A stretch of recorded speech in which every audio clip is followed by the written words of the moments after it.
What's up, y'all? Kofi Kingston here, and I would love to have a drink with Wrestling on the Rocks, depending on what that drink is, preferably non-alcoholic, you know? How's it going? I'm the Celtic Warrior, Sheamus. Wardlow here. Soda.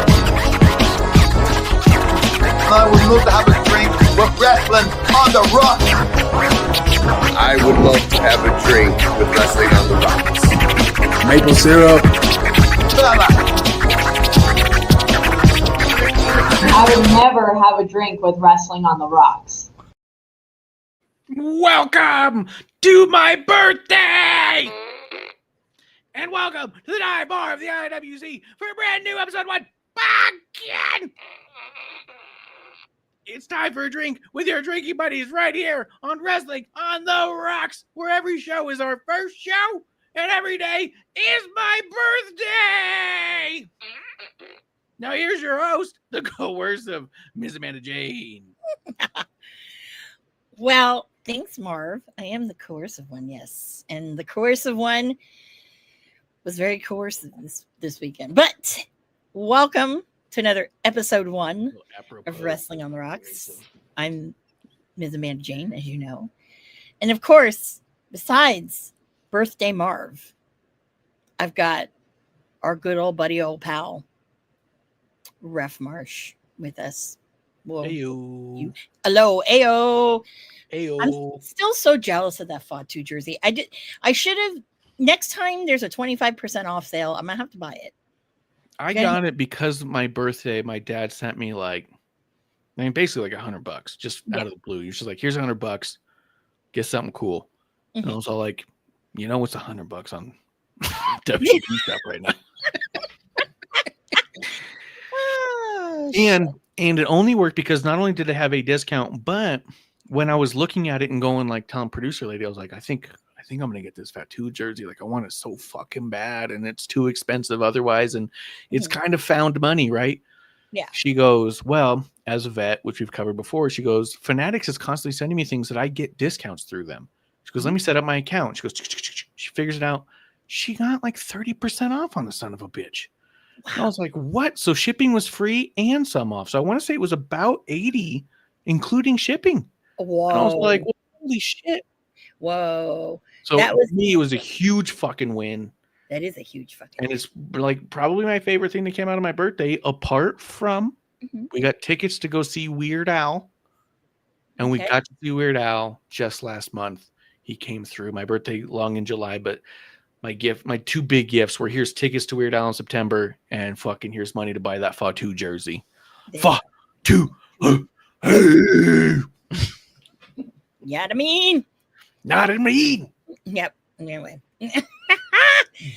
Well, speaking of birthdays, let's get that lovely thing out of the way because there's some good birthdays. October, Well, has some of the best like birthdays, I think. Not because mine is in October. I'm just saying there's. I agree. We should get straight to the birthdays. However, However, yes. how can you cheers a birthday without knowing what's in your glass? Dun dun dun. Okay.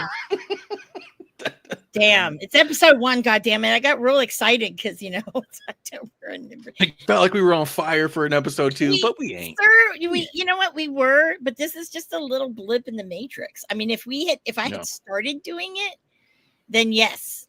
But I think you kind of maybe saved it. I don't know, 1.5. I don't know. We'll see. We'll see how the rest goes. It can easily fall apart. It could Yeah. go way off the rails. Yeah, we usually probably will. But so Marsh, what's in your glass? Because you brought it up. Sure. And you're the co-host of hers, so host. So I have to give way at some point. Yeah, I pulled out my old Resting on the Rocks cup with our original logo and the original font. Nice. But then I also noticed on the backside, I put the new one on when we got it. And you won't see it till I take a sip out of it, but we got the old matte brown on the bottom. Classic from series 1 of episode 1's back to the OG days. But I just got iced tea and whiskey this time. A little sweet tea, I call it North Carolina sweet tea. I flew home through North Carolina. Never really. Godson lives out there, and every time I go out there, we get sweet tea and like Crown Royal, and we just make North Carolina iced teas. And this isn't Crown, but still. But it's still a North Carolina iced tea. Well, in my heart. In your heart. It's okay. This is a thought that counts, right? Seriously. Yeah. So yes, I am drinking the Huge. I was going to alcohol it, but I decided no, because 1, it will really go off the rails, what we're going to talk about. So to save you guys, I'm not. I have water in my Buc-ee's cup. I was going to have my cherry berry lemonade, fake Arnold Palmer from Chick-fil-A, but I think it's old. So I buy them by the gallon because it's cheaper. But anyways, so water it is, and Coca-Cola. So remember, it's not what you're drinking, it's who you're drinking with. Yeah. No, drinking buddies are all ages, shapes, and sizes. Kevlar, anytime I hang out with him and his family, his oldest, his stepson, I always call him my favorite drinking buddy. And it always makes him laugh because I've been telling him since he was a little kid, like, you're my drinking buddy. And he also totally got that, like, you shouldn't be saying that. Yeah. So he would always like snicker and look at me because he knows that his dad and me are drinking booze and he's having like a soda. And I was like, you're still my drinking buddy. Yeah. So yeah, that's not what you're drinking. Yeah, it's not. It's just really not. So lots of birthdays. So if you're into the Jersey, AZM, happy birthday to her. Remember Curtis Axel? I pulled it right up. I was like, I wonder if that's going to pull up right away. She used to be a Zoomy. Azumi, yep. Oh, she's in Stardom. It looks like right now. Huh. Well, and she's young, dude. 23. Yeah, 23. A lot of time. Or that could be fake because as Asians we don't reason. Okay, well. So just she saying. can pull off whatever she wants to pull off. I'll say. Oh that. yes. So Curtis Axel, one of the members of Nexus. Wow. Rikishi, team, right? Happy birthday, sir. I wish I had his music ready to go. I'd have played it. Oh, yeah. Well, you know who I don't want you to play this next one? Don't want you to play his music. But I'll say happy birthday to Robert Stone. I did see him this weekend. He had a great suit on, but I still don't understand. Like when he walked away, I was like, why is he still here? And this guy next to me said, I was thinking the same thing. My hunch, I have a theory on him. My hunch Mhm. and my belief, and this is not even because I've trashed him a lot, and I'm not going to pretend I haven't. I don't understand why he's used in ring. I don't think he's an effective manager. I don't think he's an effective wrestler. My hunch, I think backstage he's very, very useful. I think he gets TV production, and I think he gets match times and the kind of things people can do. And I think that part, I think his brain probably clicks in a way that we aren't privy to, because it's whatever advice he has for others, I feel like works better than whatever he thinks he's doing himself. Does that make sense? Yeah, no, that makes total sense. It makes total sense. He hasn't been in ring in a few years now, so which is good. But also, the manager thing has slowly gone away, even though he's kind of doing some on-camera stuff. But that's okay, because you can do that and still produce backstage. So, but yeah. I know we trash him a lot here. We have. I won't say that I haven't.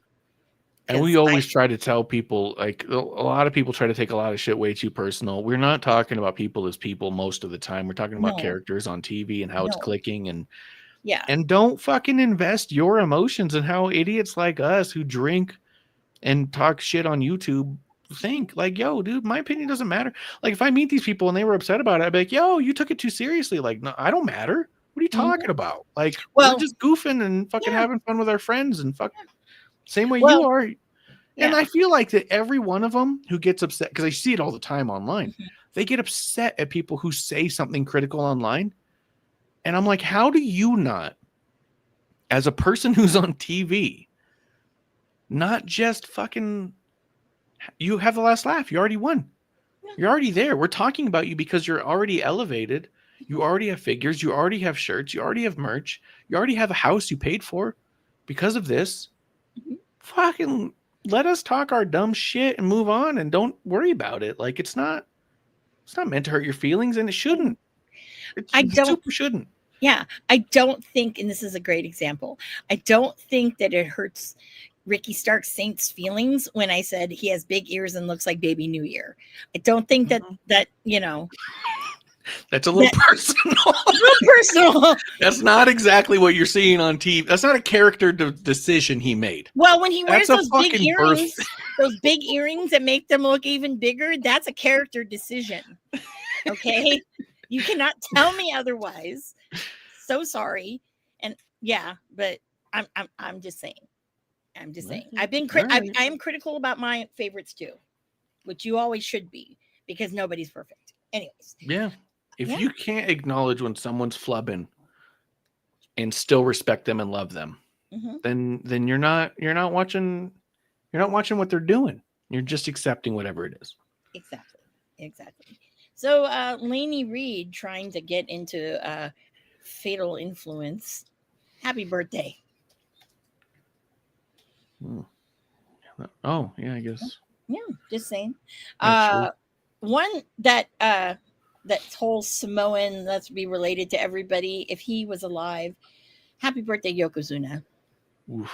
Man, can you imagine if they had the opportunity to use him even God. for one appearance in the bloodline? That would like if they could get like almost all of them, the whole tree. Yeah, Solo, fuck your tree. I mean, because they had the one time with the Wild Samoans at the Hell in a Cell, and that felt so special. If they could have done that, just rest in peace, man. Yeah, that's a bummer one. One of my favorite people, because he's just so positive. Happy birthday to Johnny, insert your name. John Morrison, John Hennigan, whatever he wants to be. Because that's what he does. Julius Creed, happy birthday. Let's see. I don't know if you remember this guy, but I do, because long story. But he ended up retiring because of a really bad knee injury he had at Ring of Honor. So happy birthday to TK O'Ryan from the Kingdom. I'm not going to say anymore because we all know. Okay. Happy birthday to Abyss. Also, he does a lot of stuff backstage now, and really highlighted in the Unreal show. Yeah, that was really cool to see how much he does. Emi Sakura from AEW, happy birthday. I guess, but I'm going to be a big fuck you because you're ruining our educational system. Linda McMahon. That's tough. Tough one. I know that's a tough one. Tough one to. Yeah, I know. As much as I mean, because that's the other thing too. Everyone always tries to give her a fucking free pass because she isn't Vince McMahon and she didn't do what Vince did and she wasn't always privy. But then she does this shit and you go, okay, well, fuck you. You get no fucking pass from me. So that's how I feel. Yeah, tell us how you will feel, and that's how I really feel.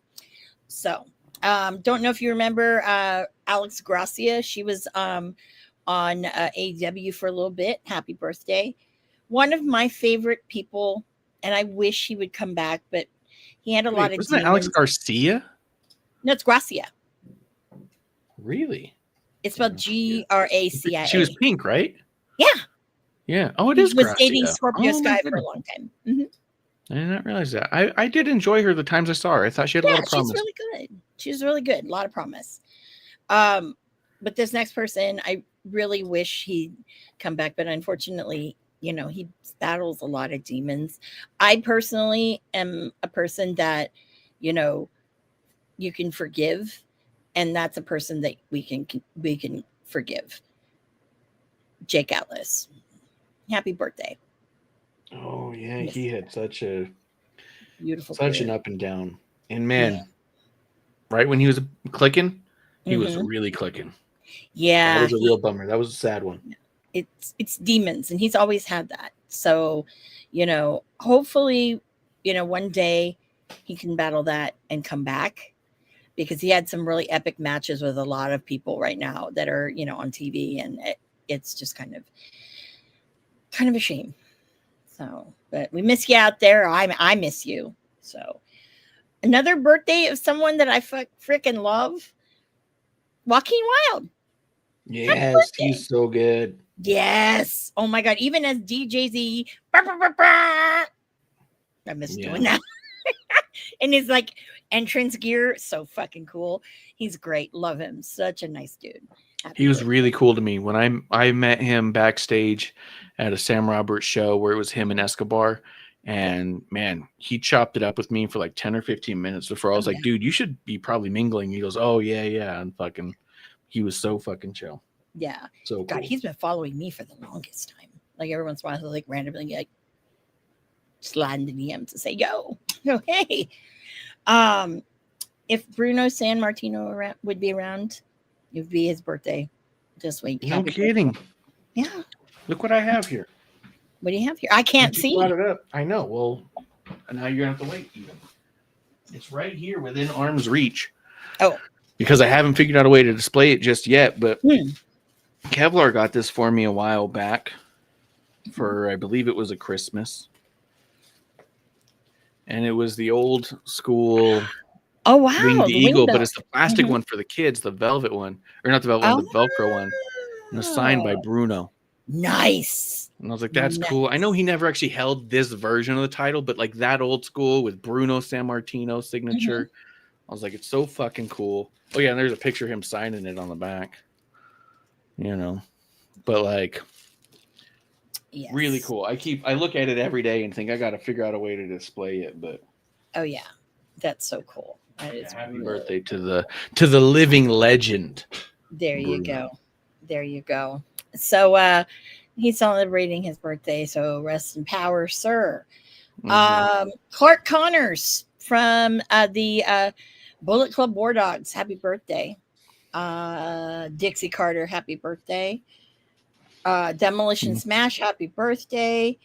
And finally, Alpha Jr. Manu. Happy birthday.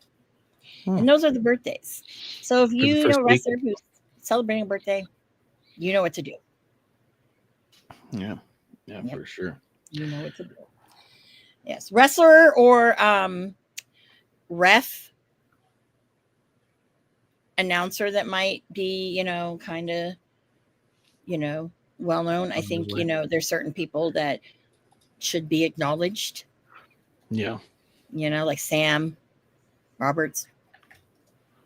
Was he? Is Does he have a birthday? No, I'm just saying it. No, it's not. I'm just saying as an example. I would think you would know more so than me. Yeah, no, I was about to say, I don't think his birthday was right now. No, it's not. No. But a lot of people's are soon. Yeah. That's all I know. Yeah. Well, let's talk about a few things. Now, a lot happened with you on NXT, and you went out to Florida. But I think before we get into that, because that's going to be a lot of stories. Yes. I wasn't here last week because of a really kind of goofy scenario that popped up. That also didn't work out, and it's really kind of funny how it didn't. Was just, I'm just too old to I'm too old and worked with too many people to get big dogged on anything. And I go, oh, never mind. You know what I mean? Like, you're not, no one impresses me. You know what I mean? Like, I'm very impressed by people, but when your whole shtick is that you are impressive, I am unimpressed. You know what I mean? Like, I work with people who have Hall of Fame rings in multiple different industries, and okay, that's fine. Like, we can all be humans together. You know what I mean? If I can break bread with them and I can have a drink with them, then you're not bigger than that. Okay. So it didn't work out, but I wanted to come on last week. I was ready. I even had my drink. I saw what you knew one, but I found one, the spiked Rumble Punch. It was so fucking delicious. Let me tell you, that's what I was trying to get Seagram's to not sponsor us, because it is appropriate, because they were giving those to certain wrestling, people. Like, I don't want to call them influencers, because wrestling people who do this are not influencers. They're not influencing anything. No, we're not influencing anything. If anybody is a wrestling influencer, it's me, for you to influence looking at certain things. But we'll talk about that in a minute. But no. So I found one. We went to a liquor store after the last Isotopes game in New Mexico. We went. There was our favorite little liquor shop from that area. It was around the corner. We went and we saw these there, and I was like, well, I got to get one. I got to try it. Amanda's been going nuts about them. Dude, it was so fucking good. It's Rumble Punch, natural lemon, strawberry, watermelon, and guava flavors with artificial sweetener. So a little sugary for me, because I do try to stay keto, but I was like, fuck it, I'm doing it. I'm trying it. That sounds so good. It was so good. And to be honest, as much as I say a little sweet for me, it really wasn't that sweet either. So like, if you are someone who has sugar all the time, this isn't going to be one of those like sweet tooth ones. This was like a punch, but not an overly sweet one. It was really fucking nice. So big shout out to Secret Spiked, and I'll get another one at some point. Yeah. Do you have you ever had Monster had like some kind of punch? I can't remember what it was. It was kind of like Islander theme of some sort. The only Monsters I had were zero sugar. They made it zero sugar too. Well, I'm saying if it was zero sugar, I probably would have had it. But because there was a while where I was having them a lot. Yeah. Well, that one's a really good one. That's Ultra Energy. There was a blue one I used to have a lot, and the purple one sometimes. This one was like, they had two different cans. One was like kind of like a baby blue, but you would have noticed it because there were like palm trees on it. And then there was one that was kind of like a pinky orange. Dare I say peach? There is a peach one I see. There used to be a blue one too, but no, it's like a luau something or whatever. Really? Yeah, I'm not seeing it on first glance. I'm just Ultra curious. Peachy was one. I had a bunch of these. Yeah, there's a few peach ones, but I'm sad with energy drinks. What happened? I hardly ever see Bang anymore. Did they go in business? Gone. Because my favorite, I love the cherry blade lemonade. Okay, I do. I love me some of that, and I like the black cherry vanilla. Every once in a blue moon, I can find black cherry vanilla, but I don't know. So now I have to switch energy drinks. Last time I did I was a Rockstar person. Last time I did a Rockstar, I was so jittery. I'm like, I can't do that anymore. Red Bull doesn't do anything. Wow, there was a lot of lawsuits against them that they did not win. So it looks like you might have a distribution issue. Oh, okay. Well, against Bang. But it looks like 3 days ago, someone saw the highly anticipated new collaboration of Raging Raspberry Hibiscus. Ooh. Yeah, I don't Don't know. threaten me with Collaboration with internet personalities behind AMP. Yeah, I couldn't tell you too much about that, but it does still exist. But they did lose a few lawsuits. So, Yeah. But Oh. what I wanted to say was that I had that drink ready to go. I was ready. I was sipping on it, and I wanted to talk about Duke City Championship Wrestling. And I want to get into that real quick before we get into the NXT stuff, because I want to give you a lot of roadway to barrel through. And I don't have a ton to say about this other than it was a really cool show. Duke City Championship Wrestling has become it's like sponsored by NWA. It's an Oh, okay. NWA territory, because NWA is trying to recreate the territory concept, and so they have all these like minor these indie promotions that they're basically like putting their name on, and this is one of them. We thought, you know what, we're gonna finally get the chance to see it. We'll check it out. There was a couple people. When I think about the card, there was one girl on the card I wanted to see, and she's from Tucson, and I know who trained her, and I even trained with them too when I was trying to be a ref. I trained a couple times. That's how I met GR Lunar, who shows up in the chat, is that me and him tied up and did some stuff. But her name's Fallon Gray, Fallyn, and she's kind of a fallen angel kind of a deal. I ended up grabbing a photo and a keychain, little Fallon Gray with the wings. Look at that. You're not even looking. That is Look at little wings. cool. Like, how cool is that for a fucking indie wrestler to have? That looks You know like what I mean? an expensive thing to produce. Yeah, right? Yeah. And for $10, I mean, then look, she had it etched with her name and her logo on there, Fallon Gray. That's cool. And it's fucking wings. And I was like, you know what? For $10, I can let you put it in one of those little stupid little fucking jewelry bags you get at Michael's. I'm like, that's a fucking extra 10 cents you didn't need to do. Or more, what I mean? actually. Those are sometimes like 50 cents. Yeah, sometimes, yeah, right? Yeah. Finally got to see her in person. I seen a few of clips of her matches, and it was crazy. She was in a triple threat. She was so good. She was such a standout. She kept working towards the others in a lot of ways, where like you could see other people who thought they were the stars working real slow and goofy, and she was like trying to make it make sense. Like she was going out of her way to make it make sense. So I was really impressed by that. I even told her afterwards that I thought her and Brittany Brooks are the two women independent wrestlers to keep an eye on. Those two have figured it out, and they figured it out fast. And those ones will be out of our reach, I think, sooner than later. You know what I mean? Like, she was awesome. There was a guy named Lonzo, the lowrider, Lonzo Romero. He was really fucking new but clever. At first I was like apprehensive about his gimmick. I was like, is this gimmick just too gimmicky? But he made it work in a really cool way. I even went over to him at the end and was all like, hey, your finish was this, but what if it's that? And couldn't you do this? If like, I was just kind of pitching him ideas for his character, and he really liked it. And he's like, I'm going to start fucking with some of that. That could work out really well. Cause I was telling him psychologically, like a psychology reason why his character might do those things. Right. And so he was into it. There's a guy there, Saleh. He's a big Samoan dude. I don't know if he's bloodline at all, but fuck, that guy was big. And so was his partner. It made me really want to just get Stackhouse out here, because it's the thing, they're NWA, and Stackhouse has a tag team with Smalls. You know, size matters. Like, it would be really cool if the new champion had to face another big dude, and maybe Stackhouse doesn't win, but they got two big dudes, and it'd be really cool to see something like that. Yeah, everyone loves meat slapping meat. Come on now. Oh yeah. But it was a lot of fun. There was a number of matches and a number of talent that I was kind of like, okay, I'm definitely at an indie show. Here's the thing that I thought was the weirdest, and you just tell me what you think about it real quick. Okay. Saleh was going for the championship against Hank the Hobo.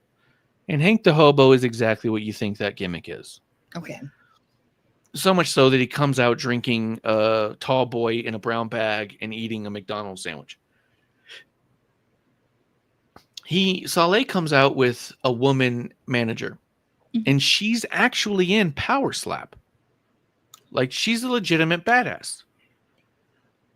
At some point, the hometown hero, Hobo Hank, takes a swig of beer, grabs her by the face, unprovoked.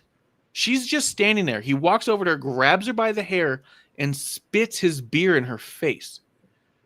And everyone starts cheering. And I was all like, what?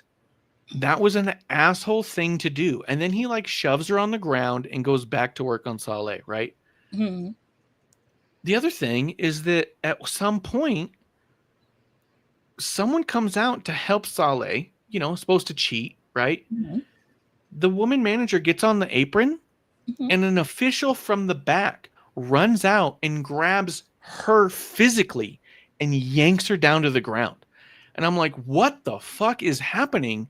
We've had multiple men attack a woman unprovoked, and they're the good guys. I was like, this is not a sensational Sherry and Hulk Hogan moment. No. Where Sherry's been fucking with him and getting physical with him and hitting him with weapons for months and months and months. And at the end, he finally pulls her by the hair and throws her down and says, leave me alone. This is not that moment. Like, it was so fucking weird watching the crowd cheer this physical abuse of a badass woman by good guys. Unprovoked. She never got involved. It was so fucking crazy. Oh, yeah. Absolutely insane. And I was like, look, New Mexico's fucked up, but this was kind of, to me, like a big like indictment on the New Mexican fan base of the Duke City Wrestling thing. I was like, you guys don't know how to have good guys do good guy things. Yeah. And they were trying so hard to create an out for the good guy that they made the good guy an asshole. Yeah. It's so weird. But I felt like the right guy won. Saleh won. We don't have a weird hobo gimmick anymore as the champion, who, by the way, is pretty mediocre, if I'm honest. I was mostly impressed by Fallon and Lonzo. Those two are the ones that I said, these ones, I'll come back just to see them wrestle. And I think that's the big takeaway, right? That's what you want. You want people to be able to connect with somebody. Yeah. And so for them, it was really cool, and I'm excited to go back for another show. But I just wanted to be able to shout out Fallon Gray and Lonzo Romero as some up-and-comers to potentially keep your eye on, especially if they come your way. Yeah. If they end up in your direction, I'm going to let you know and say, hey, see them while you can, because those guys, I think, they're not long for us, Exactly. Want to hear a stupid thing? Because Willis actually had to tell me, because I didn't know. Yeah. So we actually, for the West Coast Cup a couple of years ago, we saw Javon Evans. And I was like, really? I'm like, what? And he goes, remember Jay Malachi? And I go, no. So I went back and looked, and I was like, because I thought, damn, this kid is fucking good. Like, he needs to be signed. So lo and behold, it was him. So I was kind of like pleasantly surprised by that. But no, this Friday I'm going to West Coast Pro. They're doing another Pay What You Feel show. So the wrestlers, if they're coming, if they're a named person, they're paying for it on their own. So I'm probably expecting maybe we might see Timothy Thatcher again, because he came out and wrestled Brett the Threat, I believe is his name. So a lot of people might come through. Lee Moriarty came.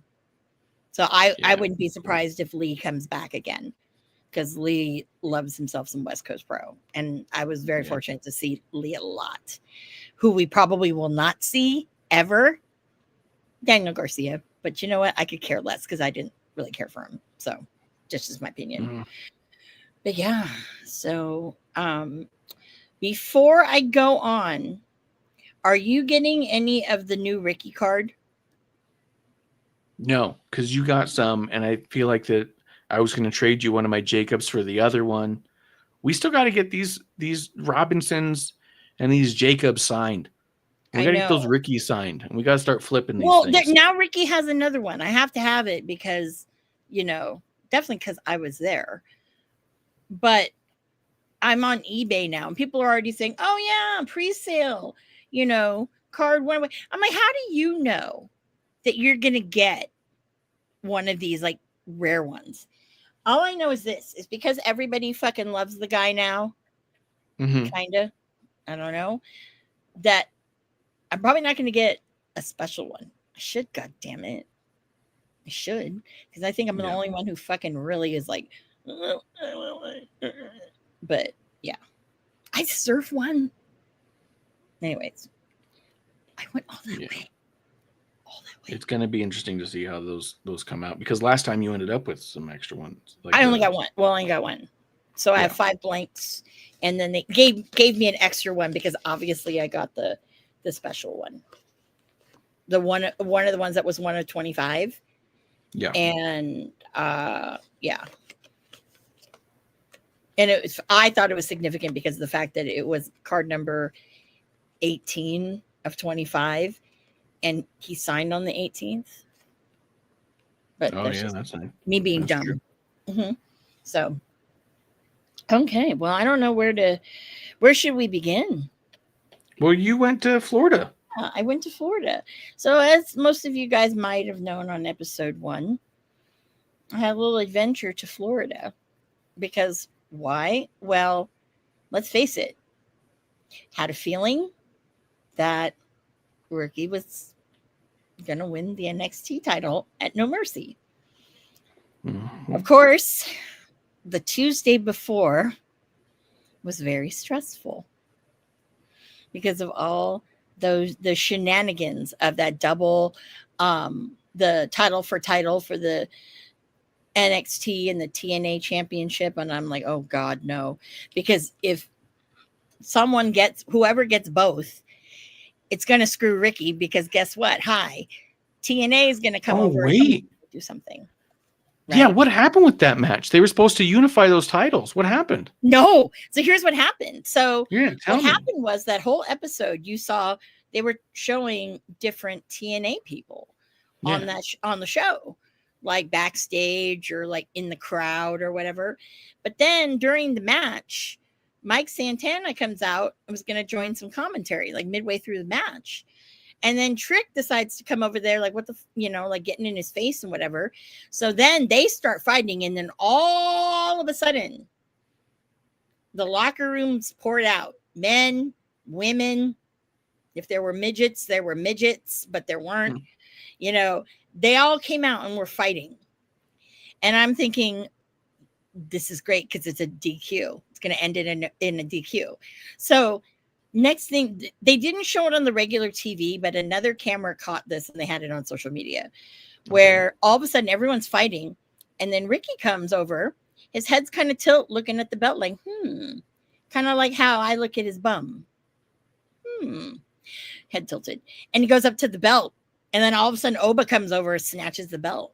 So I was thinking, yes, okay, there's hope.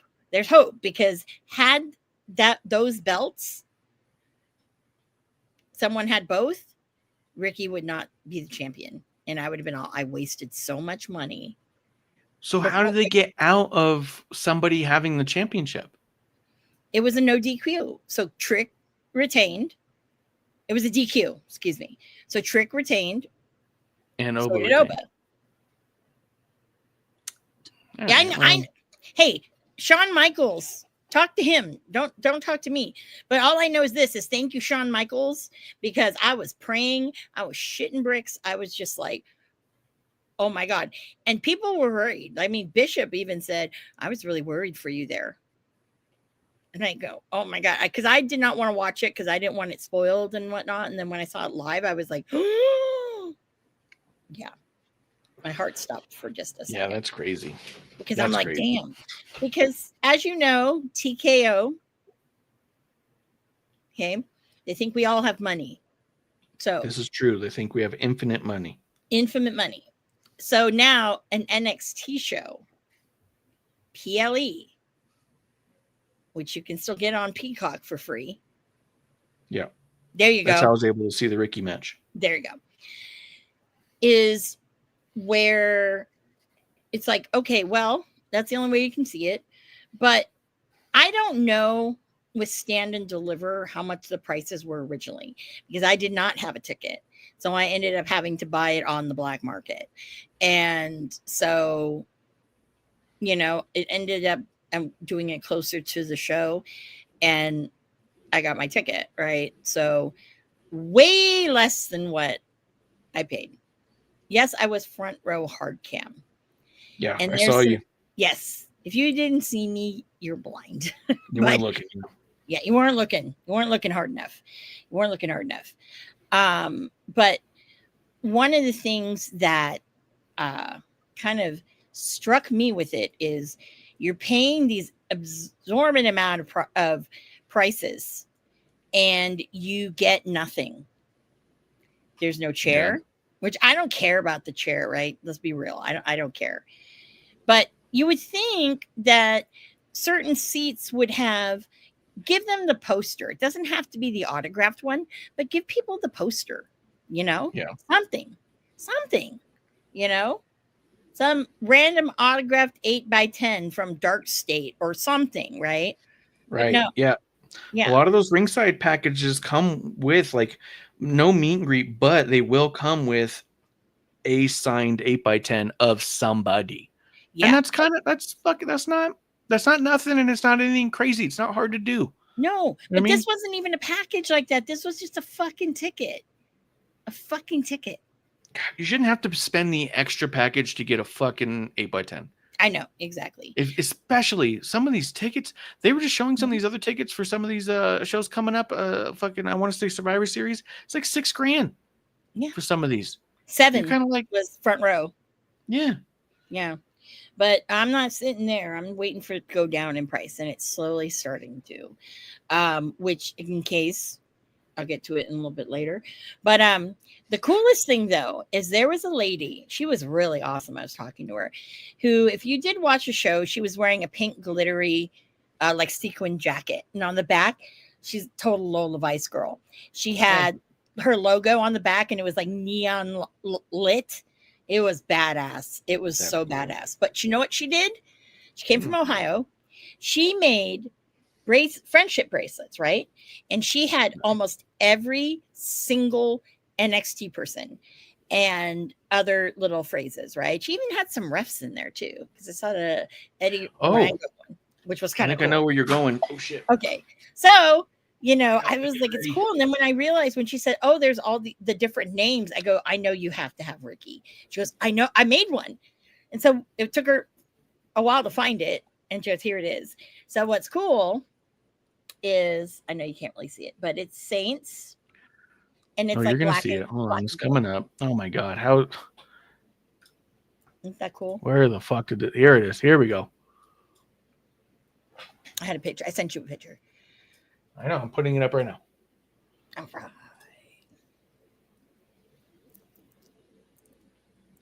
Ta-da! Isn't that cool? And it's in the New Orleans Saints colors. The New Orleans ones. Yeah, I thought that was really cool when I saw it. Yeah, I was like, I don't know who you convinced, but who, me? Yeah. Well, she made all of the names. And I said, if you don't have him, it's okay. I'll take whoever else. But she's like, I know I have it because no one has taken it yet. So I was like, okay. So I had it, which now has inspired me to do something one step ahead, but I'm going to get into that a little bit later. So, but I got that cool thing. Okay. I did, of course, buy the shirt because why? He's in the goddamn motherfucking middle of it. There he is. That's him headlining.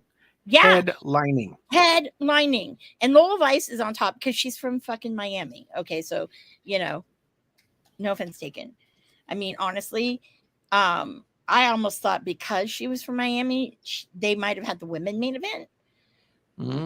But no, that was not true.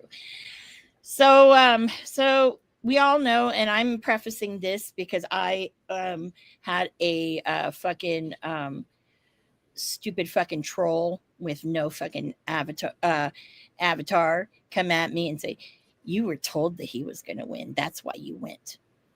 I was told nothing. Okay? You were told nothing. However, you were not told you'd be disappointed. And I thought that was not that it wasn't a real thing. You had already bought your ticket before you reached out and said, I'm going to be there. And the response I think that you told me was just like, oh, really? That's cool. Like, it wasn't like, There was no kind of like, you're going to love this one, but there also wasn't any kind of like, hey, don't fucking, you stay calm no matter what happens. You know what I mean? There was no kind of like dissension in either way there. No. Yeah. None at all. And so I didn't know. Okay. But what common sense told me is when they aired that vignette that they made in New Orleans, I was like, it looked like a pretty pricey, expensive vignette for NXT. Yeah. You know, you don't drop that kind of money on somebody unless you're making a change. Okay. Because they don't do that for just any person, right? Those kinds of things. It's like it's obviously they're investing some money in here. There's a reason. Yeah. So that's where I was like, it's going to happen. Then of course Bishop was like, no, because what's going to happen with this? And then everything that happened that NXT that week of. So it was very telling. I did have a lot of doubts like that day. I did go to the house show before, did not go to SmackDown because you know what? That's a lot of money. I wish I did because fucking Drew McIntyre and goddamn Fatu, but you know, hindsight's, 2020 or whatever the fucking phrase is. But I did go to a house show. I'd never been to one because obviously they just do it in Florida. I must say it was very stinky. And then I had to put a PSA out there. Yeah, you guys need to bathe, wash your shirts, deodorant, especially because it's fucking hot and humid out there. And not only that, if you're going to smoke, vape. Okay, because when that cigarette smell gets into that funk, it is unbearable. Like I wanted to leave. Like seriously, at one point. But it's really cool. It's very cheap. That's your fucking family friendly. $25. And then I think it's 10 for the GA, I think, or something like that. But they also, you can buy a Q&A that they do before. So they'll have a couple of different NXT superstars there. We had Tavion Heights, Miles Bourne, and Tyra. Is it Tyra May Steele? I always get her name wrong. I don't know. She was the woman who won LFG season 1. She is amazing. And okay. Yeah, because I love technical wrestling. So all three of these people were technical wrestlers. I get a stiffy for that. Yeah, you do. And it was great because one of the questions someone had asked them was, when you're looking at the future, what are you afraid of? Right. And she had a really great answer was, she said, obviously I'm in a very specialized niche. And I always worry about, are the fans going to like this? Because there's certain, she says types of characters and, and whatnots that people really like, but are they going to gravitate to her? Right. Yeah. And so, and then afterwards you get to meet them. I took a picture with them and I was talking with them about, Yeah. The one from when you took a picture with them too. We got that picture too. Yes. Coming up. You got to let me know when you're leading in. I'm sorry. Right. Sorry. I thought it sounded like idea. It. But... I don't know which ones are coming up. I sent you a bunch. I know. You sent me 7. And you've led into 2 so far that I know of. Yeah. And so it was really cool talking to them. But I had told her, I said. So she won LFG. Yes. She won season 1 for the women. And then who's the guy on the left of her? The left of her, white guy? Yep. That is Miles Bourne. That's what I thought. Mm-hmm. And then who's the guy where you can barely see his face? Tavion Heights. Okay. The other member. Was he on LFG or what? What? Was he LFG or no? No. He was part of with Charlie Dempsey and Maddie Renkowski, Ren Sinclair, as we know her, which I was excited. I got to see her wrestle. It's been a while. She's so fucking good. So fucking good. Yeah, I'm glad she got signed. And she's a Mission Pro fucking. Yeah, Mission Pro. She's one of Thunder Rosa's girls. Yeah. Yeah, she was actually even helping Thunder Rosa train when she was making her comeback. Yeah, I can see that. I think it was on something that they showed. And I remembered when I saw that, I was like, she's so fucking talented. Why isn't she there? So the two guys were part of No Quarter Catch Crew.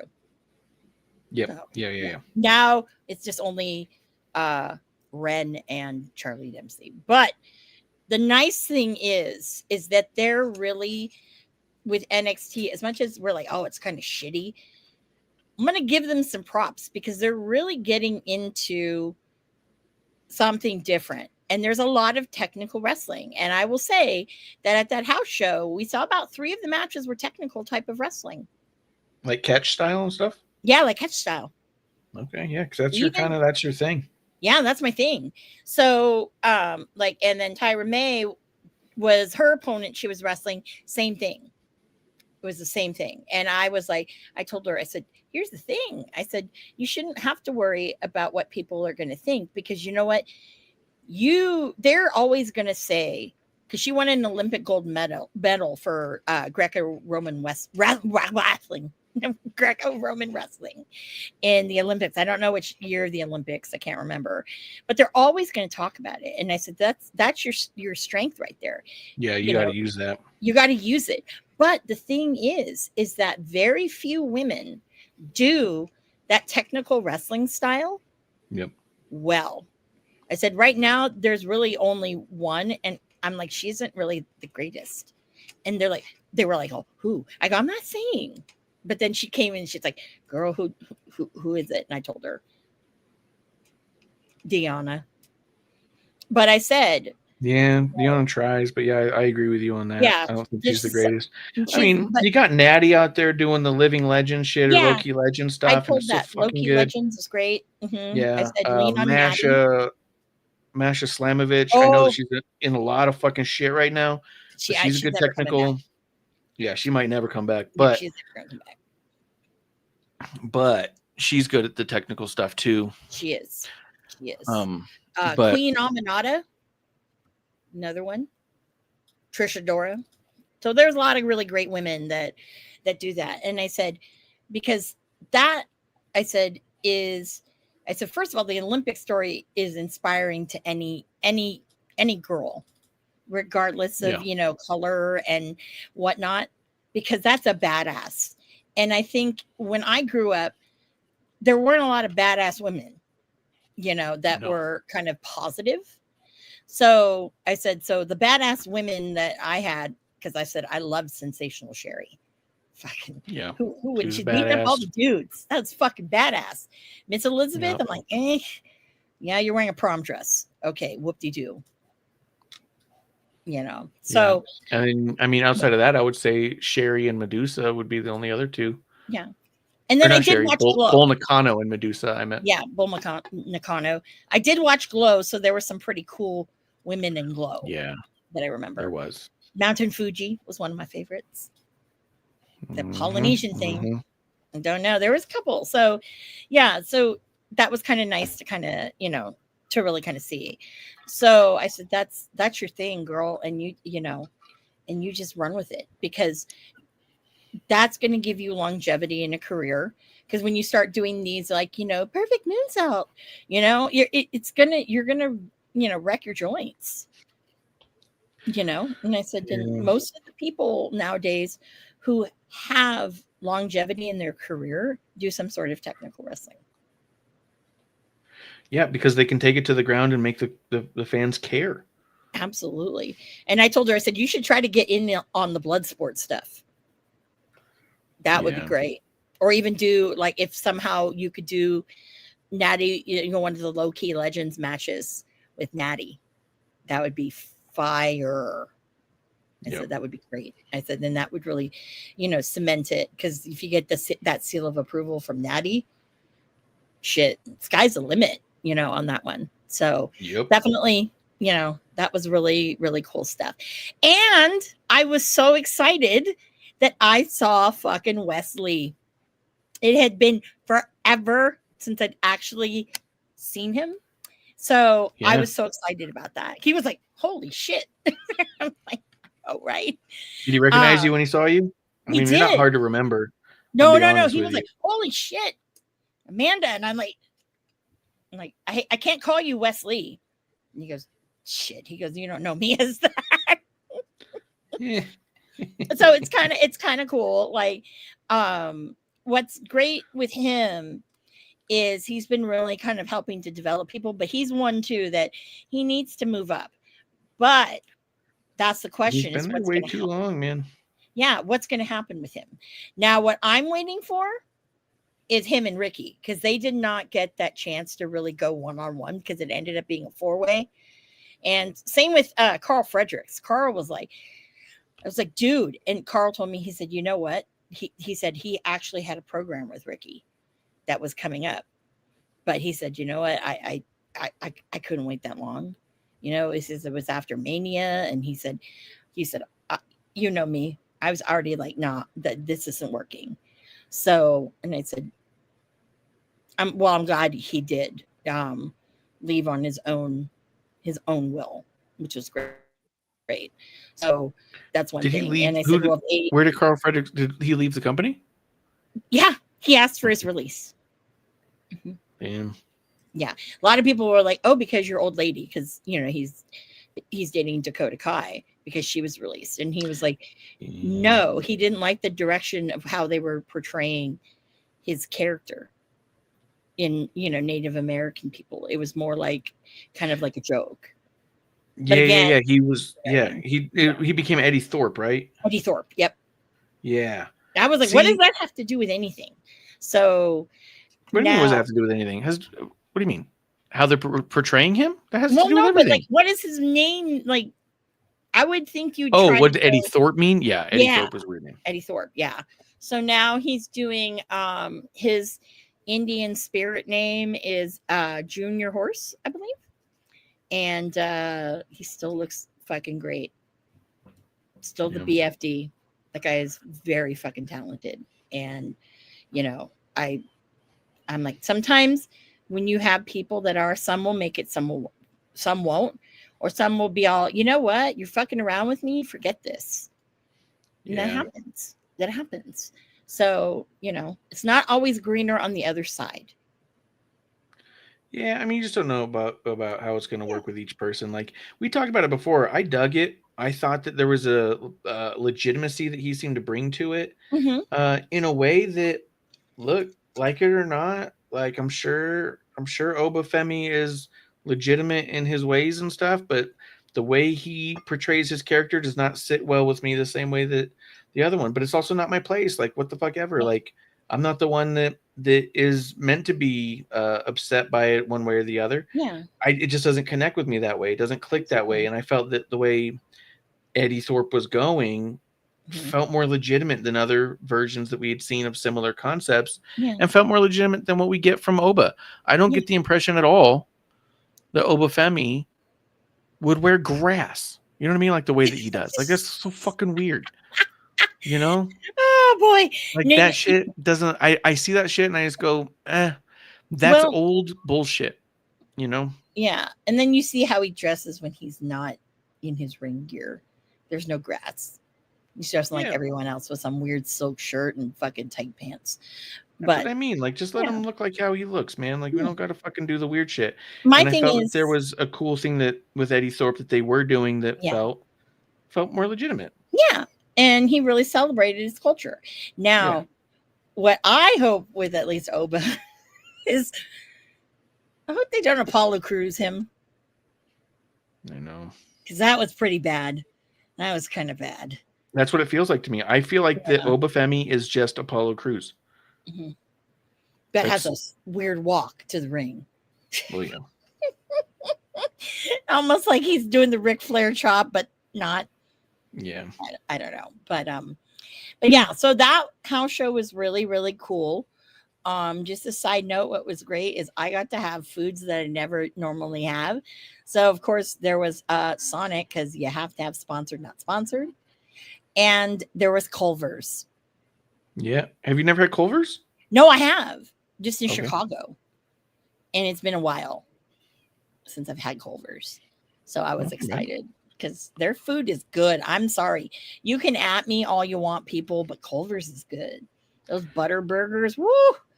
And the custard, do not get me started. Do not get me started. I do feel like, because I've had Culver's in several states, Mhm. I feel like it depends on what state you're in. I really do. I've Yeah. had Culver's in a few states where I was like, this shit's fucking good. And I've had it in other ones where I went, this is pretty mediocre burger. You know what I mean? Yeah. Like, I do think it matters where you're I've at. had it in Michigan, and I've had it in Illinois, and now Florida. I think the better of them was Chicago was really good. Yeah. The Florida one wasn't actually too bad. Wasn't Not too bad. bad. Oh, good. Had great service. But anyways. So Well, there that's was- just it too. The one in Arizona wasn't half bad, but the service was so shitty that we Oh, never went back. I yeah. was like, this was a fight to get a fucking sandwich. Yeah, you're like, this isn't even worth it. It's like, come on Yeah. now. The end of the day. But yeah, so there was that. It was about an hour half from Orlando to over there. Did not do anything in Orlando. You know, I thought that they had a Hello Kitty store at Universal City Walk. No, they closed it because of Wicked. And I'm like, piss off. I No wanted kidding. fucking Hello Kitty as fucking Chucky and Bride of Chucky. Like, What do you mean? But it's not the same. Do they have those right now? Yeah, they have stuffies like that. Yeah. Oh, okay. Yeah, and they There's a have shop in the mart. I have a it's not quite a Sanrio shop in the mall here, but it's a similar they have scene. that stuff. I'll have to check. I'll go check for it if that's Yeah, what you're no, they have I can buy it online with Universal's thing, but the other thing is I wanted to start getting some of the other ones, like for example, so they have a plush of her as Elliot from ET. So she's on a bicycle, and in the front there's the milk crate, and ET she's got the red hoodie on, and ET is there, and ET has her bow on too. It is so fucking cute. So fucking cute. Jaws, same thing. I think she's like Jaws ate her or something, and Jaws has a bow on his head. Yeah, it's pretty sick. Then That's there's pretty the good. Marty McFly one. Looks like Kushida. Oh, I'm like, that's the yeah. Kushida Hello Kitty. That's the one you've been waiting for your Oh, you've been Kushida waiting fucking for it, man. tattoo. Like Kushida, that's fucking great. But no, alas, no. I did go to the Disney Character Warehouse, but I went to the sucky one that was smaller. But I did get Haunted Mansion, these really cool like water bottles that have the gargoyle from the stretching room, because y'all know I love Haunted Mansion. But anyways, so the show. So I actually if shout out to my friend Andy for telling me that there was a train that goes from Orlando to Miami. And I'm like, oh, I didn't know that. He said, yeah, because the only choice I had in airfare that would get me on time to the show was Spirit. Oh, that's fucked up. Yeah. So I'm like, oh, I don't know. But then he said, oh, yeah, try the train. It's called Brightline. From, I think, from when you get on or in Orlando all the way to the first stop, which I can't remember if it was like West Palm or something. Yeah. It's like almost like a bullet train because there's no crossings. But once they start getting the stops, there's crossings, so it doesn't go as fast. But it was very cool. It was relaxing. It was very, very clean. This is not your mother's Amtrak. You can buy food and they bring it right to you. The toilets in there were like those self-cleaning ones that you pay in like certain cities. I thought that was kind of badass. But it was really, really nice. Very, very nice and comfortable. I liked it. I would do it again in a heartbeat. Yeah. Probably one of my favorite things in Florida, and I really do not like Florida. But we've all known that. Florida was going to be a little rougher than it was anticipated. Well, I I've always had a hate relationship with Florida in particular, like Miami. I hate Miami, and just rude people everywhere. No one's really like cool, or nice. So yeah, so go down, take the train to Fort Lauderdale. It was great. It was literally a couple of blocks away from the hotel I was staying at, and the venue. The venue technically was like around the corner, like maybe 2.5 blocks. It was so humid. Oh, hell no. I would step out, not the door would barely open, the automatic door at the hotel, and my glasses were already fogged.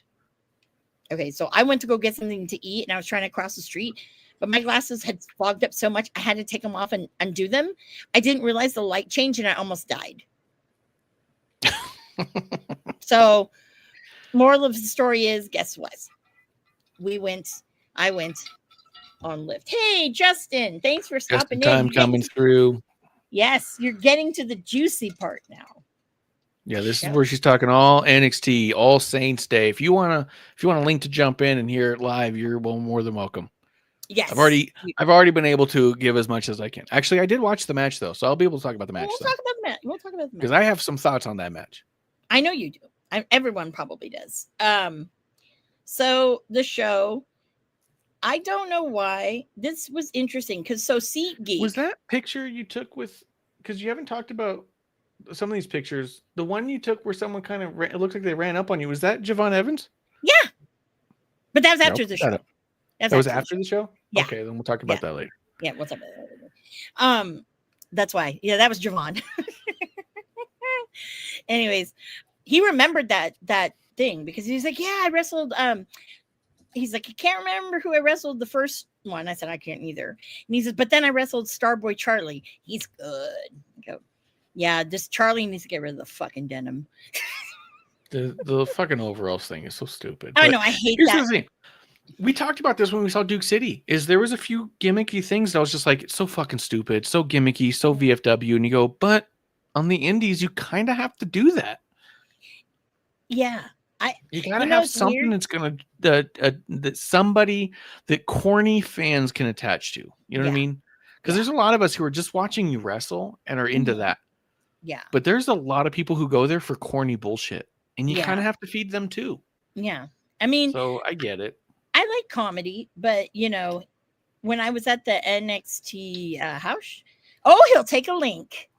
When I was at the NXT house show, there was a guy who had a New Orleans gimmick. He came out with like that traditional kind of I don't know what they call that music, but it sounded like it came straight from freaking Tiana's Bayou Adventure at Disneyland and Disney World. It was bad. He had Mardi Gras beads he was giving people. I'm like, hold on, kid.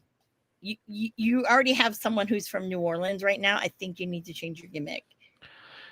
Yeah. Well, that was one of the things with that guy Lonzo that I told you, Lonzo the lowrider. He was walking out and he was like, and he was like being really cholo, and I was kind of like, I don't think I like this. But then as he started wrestling, I was like, oh, he's good. Yeah, he's pretty good. Yeah. And he's making the character work in his match. It wasn't like, because we talked about this, adding your character and moves that would make sense for a character like yours goes somewhere. It means something. Yeah. And so I was like, so as I was watching his character do things and still kind of, I was like, okay, this actually works. Like, this guy's actually smart. He's not just a goofy dude trying to do a goofy thing. This is a dude who's thinking about his character. What would be cool for this guy, right? Is he got one of those like lowrider type of bicycles? Oh, those little bicycles. With the big fucking high handles. Come in like that. Because I don't know anyone who does it. But the problem is those are fucking expensive. You can probably get the scraps to make one. Even so, the scraps are being spent. You're talking like a couple thousand a fucking bike. Oh, really? Yeah. So the problem is, so I would say that yes, but if anything happened to that bike, it's like more expensive than his gear. You know what I mean? Like, fuck. A lot of people's gear is just not even fucking worth $50. I know. Let's go there. Let us go there. Seriously. But I'm really hoping if he does it, I'm really hoping he does the finish that I gave him. I'll tell you off air because I don't want to spoil it if he does it. Yeah. And if he does, Oh, I'll be so fucking happy because it's so perfect for his character that when I told him he was going like this, and all of a sudden he's like, all right, I see it. Like it was like, okay, I think he gets it. But awesome. So what'd you see for the merch there? So the merch was interesting. There was not a lot of selection. They did do a limited edition Lola Vice shirt since she's from the area. I thought that was nice. Yeah. Did not get it because I already spent enough on this trip. So I obviously got the match card poster. Now, unlike my stand and deliver one, it didn't have a back. This one has a back. It's the I was there.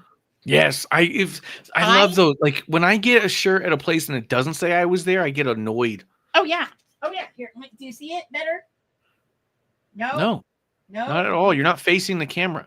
Oh, and now you've walked away. I'm trying to show the back. I know, but you have to look. You have to be pointed away from the camera. You're pointed sideways. Okay, hold on. Show the mirror. No, I'm moving the mirror. What's going on? Episode 1. You see it? Yeah. Oh yeah, dude, that's a great design of when I was there. Yeah. So this one, I was like, hell yeah, because he won, and I want people to know I was there. Okay. I know. And then when he won, the camera was going around, and you could see you just. And I was like, of course. Well, we're not there yet. Oh my God, there was a point I was praying. Oh my God, Jesus. Okay, the first time I caught you on there was actually funny. It was when Oba goes to the outside, and then Ricky goes off the ropes, goes towards him, and Oba hits him, so he never comes out of the ring. Yeah, and then the camera, it was almost like the unveiling of you, because Oba like steps to the side, and you just see you going. No. And I was like, there she is. Okay. Oh my God. I have to tell you a funny about I got to talk about Fallon Henley because she's so fucking great. Did you send Justin a link? I did. Okay. I emailed it to him. To the old email he gave me. I mean, I don't know. Yeah. He's got a new email. It's not on me. Yeah. Well, yeah. So the merch, there was this, they had the posters. The only signed individual ones they had was Oba and Javon. Javon's shirt was there. Obviously, I thought Ricky would make a new shirt. No. I also was getting my hopes up thinking, oh my God, do they make them fucking, like the like an and new kind of shirt like they do sometimes with the fucking main roster? Or like the Rumble ones, winner. Yeah. Yep. No. But I did buy the poster. Stupid fucking dumb me made a big deal about getting a poster, a poster tube. La la la. Guess who forgot it in the hotel? Me. You left the poster in the hotel? No. I took it home, but the tube when I bought it, so I could roll it up and put it in. So the how'd tube. you get it home? It wasn't in the tube. Just flat? When I was at the show, yeah. I double bagged it, like one bag. Then how'd you get in your luggage? Oh, I had my tube. I left it in the hotel when I went to the show. Wait, you bought the tube prior to the show? Yeah, I bought it from Amazon. Because you planned on buying a poster. You're like, I'm going to buy a poster. I'm going to need a tube. Yeah, because I was going to get the signed one. So much forethought. Well, no, because I wanted the signed one. Because you were the one who told me, did you get the signed one? And I'm like, what signed one? What are you talking about? Like when I was at Stand and Deliver. Yeah. And I'm like, no, I should. Now hindsight, because it's only $100. And look who was on there. Stephanie and freaking Julia. And like a lot of heavy hitters on that one. This one has heavy hitters too. But I'm going to say but. So I have 450. They only do 50 of them. So I had 450. My gripe is the poster's pretty dark, as you see. How come they gave them like a fucking black Sharpie and a blue Sharpie to sign with?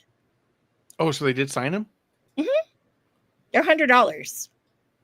That's why I That's not bad. bought the poster tube, because I knew if it was just the regular $10 poster, that's fine. But I wanted the signed one. It got a little bent in the corners because Yeah, whatever. the security man was standing on it. I'm like, get off my fucking poster I spent $100 on. Anyways, but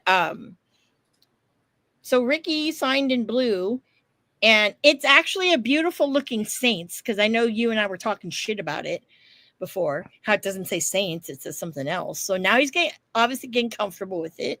It was a really good signature, but you can barely see it. You have to hold it in an angle in the light. Yeah, I go back and forth on stuff like that. McFoley signed a title of mine, and it's a hardcore title, and so it has all these like red and blue spotches on it. And he had a bunch of colored pens in front of him, and he grabbed a blue one, and I was all like, why didn't you grab a silver one or a white one that would make your signature pop, right? Fucking Paige did a good job using black over top of pink, but there's a few of them. I'm trying to think who I had recently where I was just kind of like, it doesn't work, dude. I don't even know now. I can't remember, but there was a couple where I was all like, you're doing dark on dark. We could have done better. Yeah, I have I think probably one of the last known Ricky Starks signatures. I'm sure he's signed Ricky Starks stuff for people, but that I know of before he was signed my Defy poster, he did it in orange. And at first I was like, no, that's stupid. But then I look at it, I'm like, it's not too bad. I still haven't framed it because I can't find a frame the size. So also, we have a few signatures that are kind of hard to see, where it's kind of like a metallic on a clear, like some of the Funko Pops. Like we got Gabriel Iglesias Fluffy. He signed a Funko Pop for us. And if you look at it straight ahead, you don't really see it. But then when you pick it up and look at it, you see his signature. And I was like, I kind of like that, because I can see the toy and the signature if I look at it at an angle. But I also get it. A lot of people want that thing fucking boom. Yeah. Well, it's funny. Did I tell you about my Fluffy story? No. At Worlds Collide? No. Okay, so what happened there? Oh yeah. So during the show, because he was one of those ones, they put them up front for like a match or whatever, unless you're George Kittle and you get to stay the whole fucking show up there, or fucking Jelly Roll or whomever. But he was going to that seat, and so he was coming around, and they brought him down my aisle, right? And I was on the aisle, and everyone's like, Fluffy, Fluffy, and I was just like, okay, because I was in the way because people wanted to go meet him. And then he comes over to me, puts his arm around me, he goes like, how you doing? And just starts talking to me, and I'm like, I'm good. I've never met him before, never seen his comedy live or anything like that. Yeah. But he was all talking to me like he knew me. I'm like, is it a chubby person thing? I don't know. But honestly, it's how he is. I have met him twice, and I've seen him do his shows at least twice. I've seen his comedy twice. And he's like that. Yeah, when you go and meet him and talk to him, he's just all like, it's like he's your cousin or some shit. You know what I mean? Yeah, well, it was interesting because other people high-fiving and whatever, but he stopped and was having a conversation with me that I was like, I didn't ask you to do that. I was like, oh, okay. Yeah. But I'm like, oh, or was I really looking like Margaret Cho and you thought I was her? Because I get that all the time. Not anymore, but I would get that all the time. Or I don't know. Or do you watch the show? Like, I don't know. And maybe that's how you like. You never know. You're a wrestling fan. You might have been curious, because we're a little different than everybody else. So different in a good way. So I don't know. But the Fluff Man. That's my Fluffy story. He's amazing. So anyway, he's amazing. Nothing bad to say about him. Yeah. So the merchandise was your standard little bit. Could it be better? Sure. But I think with NXT, though, honestly, they had a program, but I was like, I don't know. So I said, I'm cool without that. But it was cool to see that. So got the shirt, got this. Disappointed there wasn't another Ricky shirt, but I bought the one online. I'm going to buy the other one because that t-shirt in that 500 series or whatever they called it is so nice. It's better than some of those soft tees that pro wrestling tees had. Yeah. It is like water. Love it. So I'm gonna have to buy the other one. And because it's not black, it's heather black. So I'm all about that. Even though they're like really fucking basic looking shirts, but it's okay. It's okay. I'm expecting something fucking grandiose next. And if it's not, come on. Really, Ricky? I'm waiting for Mardi Gras next year. There should be some fucking Ricky Saints fucking Mardi Gras beads. And if there's not, we riot. That's all I know. I know. That's a good point. Yep, that's all I know. So the show. I thought it was a very good show. Not because of what happened. I'm prefacing it with that. I think that because I saw Stand and Deliver and thought Stand and Deliver was excellent. This made WrestlePalooza look like amateur hour. That was amateur hour, WrestlePalooza. This was really good because there was not a match that was not good. Because even having Jada Parker step in last minute to do the speed match against Ulruka, that was a great little match. Went to almost the time. And I think that every single match was good. There wasn't anything that was kind of or whatnot. It was good, top to bottom. Top to bottom. Obviously, there's going to be some individuals that aren't up to par. Jordan Grace, now I got to see her live in NXT. I've seen her live a couple of times, never been impressed. I know this was like, one of these gimmicky matches. It was a steel cage, which they had to put together because obviously the venue was so small they couldn't lower anything down. But there's just something about her. I don't think she's comfortable with the camera. Which one? Jordan Grace. But it's strange because you were talking about this cage match, right? Yeah, that cage match. That was like the finish. But Jordan Grace, I don't think for whatever reason in NXT is not comfortable with the camera. Yeah. Not like, at least she was somewhat comfortable in TNA. So I don't know. It's just, she just is portrayed kind of weird. And I'm not saying that because I don't like her. It's just kind of like, it's nothing special. However, she reminds me of Taya Valkyrie. Like when she came to NXT, none of it seemed to work right. And it was like, it doesn't make sense because just last month we saw you fucking crushing it in TNA, right? Like, I feel like Jordan Grace went from TNA to NXT and nothing's working right. Nothing feels right. She doesn't come off confident or secure or capable the way she did before she got there. You know what I mean? Like, it feels like this weird thing that gets in their head or some shit.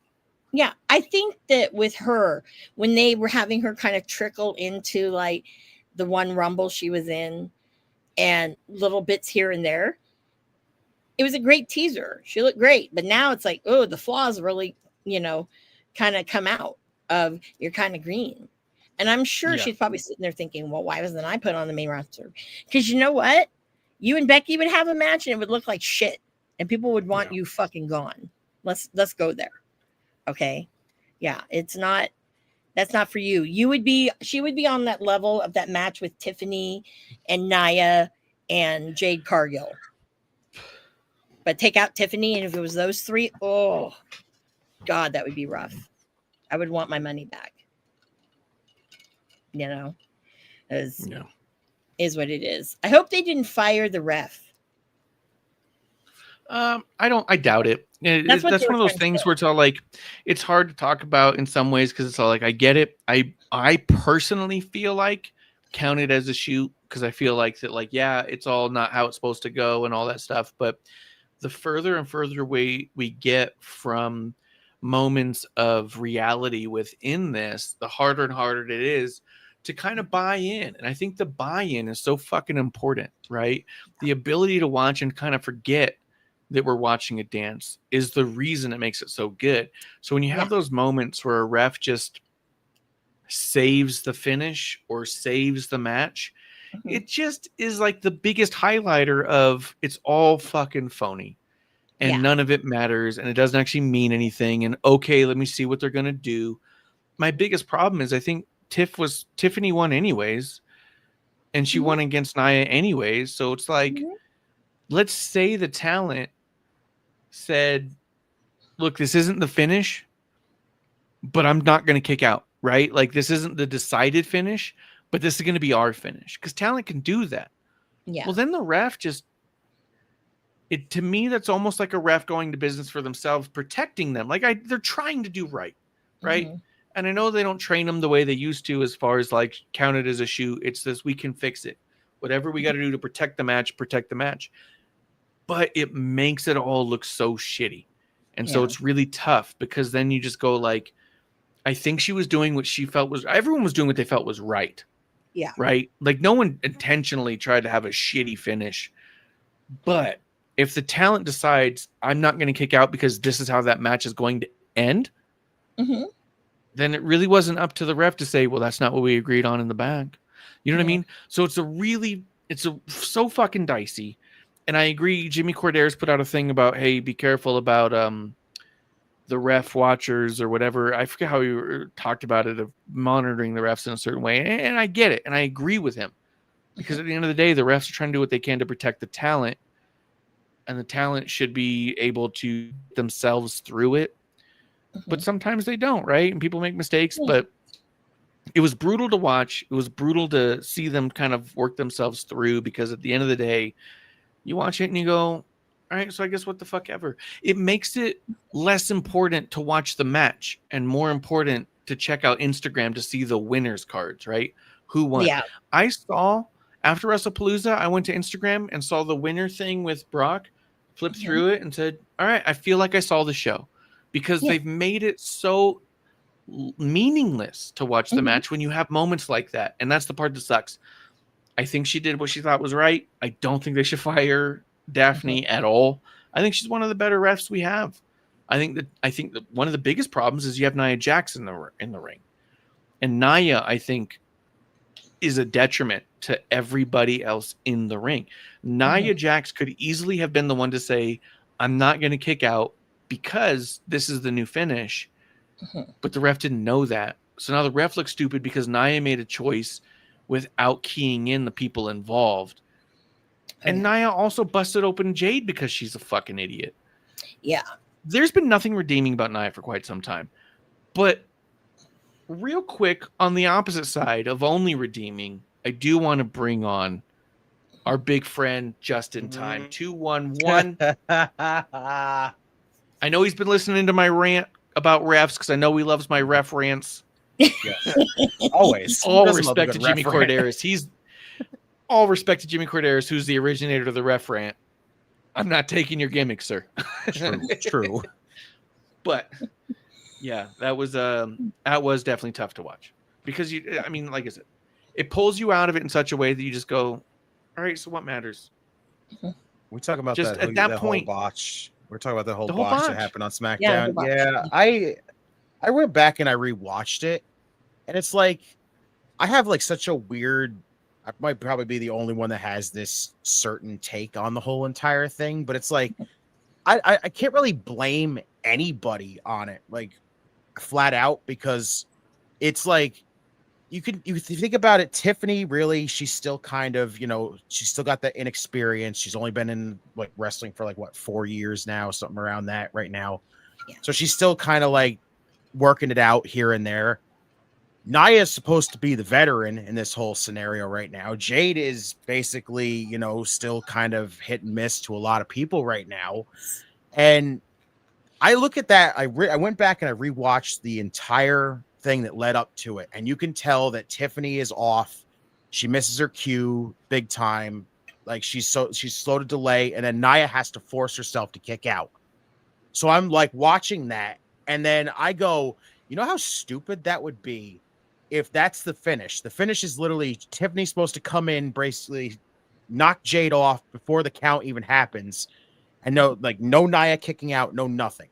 That comes like she comes in, breaks that up before the count even happens, and then she pins Nia flat out. That's how it was supposed to be. Looks like it's supposed to be, but flat out she goes in. She's late. Nia is forced to kick out. and then you're expecting Nia to just lay there after she just kicked out. How stupid would that have looked? So in a whole thing, it just felt like it was like a bad scenario overall. It was like they tried to save it as much as possible. And it was weird. It was a weird scenario to be put in because it made the ref kind of look goofy. It made Nia get all the flack. And honestly, I don't think she deserved the flack. Like, she tried her damnedest. Like, she had no scenario where she tried to save it after Tiffany was late, but then she tries to save it and then it all just falls apart right in front of everyone. And that's what made it such a bad botch overall. But I don't blame everybody like flat out on it. It's just like, it happens. These botches happen. It was a bad look, yes, but you can't really blame anybody on it.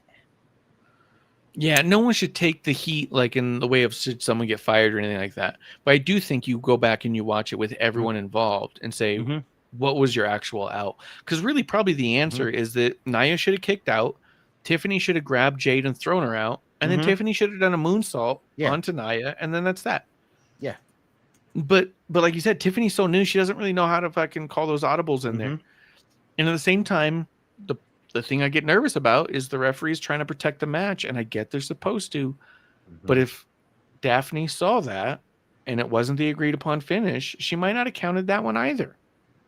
Very true. Like, that's my problem with referees saving the finish and saving the match, is because if anything happens where a wrestler needs to call an audible to protect someone, like remember how Jericho, I think it was even with Robinson, maybe not, but I thought he was in a match with, I believe it was Neville, and Neville fucking like broke his leg, and he goes to do a finish and the referee didn't count it. And I think it was Robinson.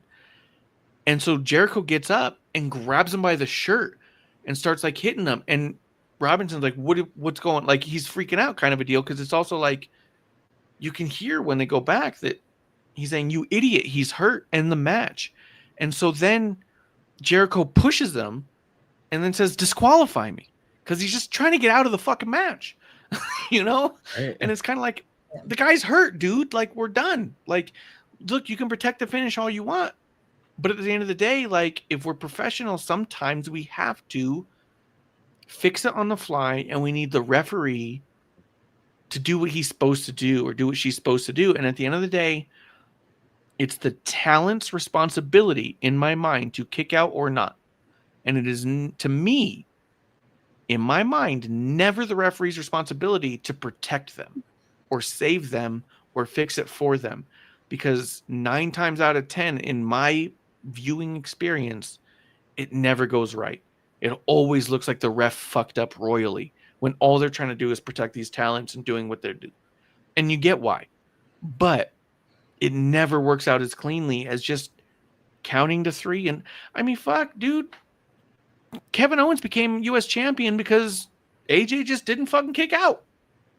And the referee just counted. And you know what? They fucking fixed it the next night on Raw. They had a rematch. And they got the belt back on fucking AJ. And it helped the story. There's more ways to fix it than making it look stupid. All right. And that's my problem with those types of moments, is like, I don't blame anyone, like you said. I don't think anyone did anything abhorrent. But those are like examples of why I believe the ref should count it like it is. Because if you don't, that's all we see. Right. And it's up to the talent to be responsible for themselves to not fuck up the match. It's your match, guys. We're just here. You know? Mm-hmm. I felt like people were just like ready to jump on Nia. It feels like they've been like I feel like they're so like still hooked on her past, you know, the whole she's reckless, she's dangerous, everything else. She broke open Jade Cargill's face in that match.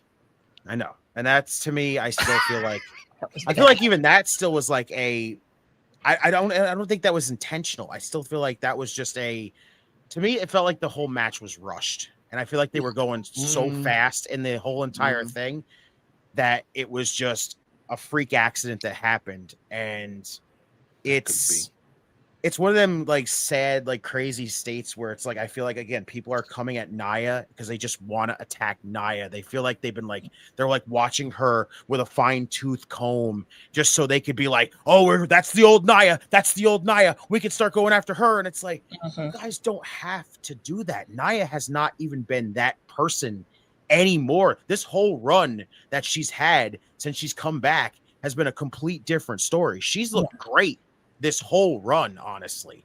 Yeah. So I can't even say it was her. Like I said, I can't blame her. I can't blame anybody in that scenario. It's just like people need to just relax and not think that, like, realize, watch the damn matches, watch what she's been doing and see that this is a completely different Nia. It's not the same Nia that we were all ready to just go to war against and be like, she's reckless. She hurt that person. She hurt this person. We got to go after her.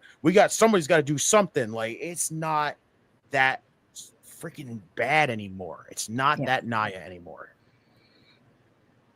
I think Jade's the next one that's going to get it because it's like she hasn't really improved. And if she has, I haven't seen it. It's very hit or miss still with her. Yeah, it's still very hit and miss. And I think she should have gone down to NXT. Because I think that she should have benefited from it, because where she was, they're not trained. No one's training her. Yeah, she had stuff at the Nightmare Factory, but to be honest, no. And she was booked to squash people. So, what are you really learning there? So. And she was training with Natty for a while too, which again, I would think that would help her a lot. But it feels like she's still not evolved enough yet. No. And then Ricky, I'm like, oh yeah, we train. I'm like, you should tell your homegirl, girl, if you're not getting it.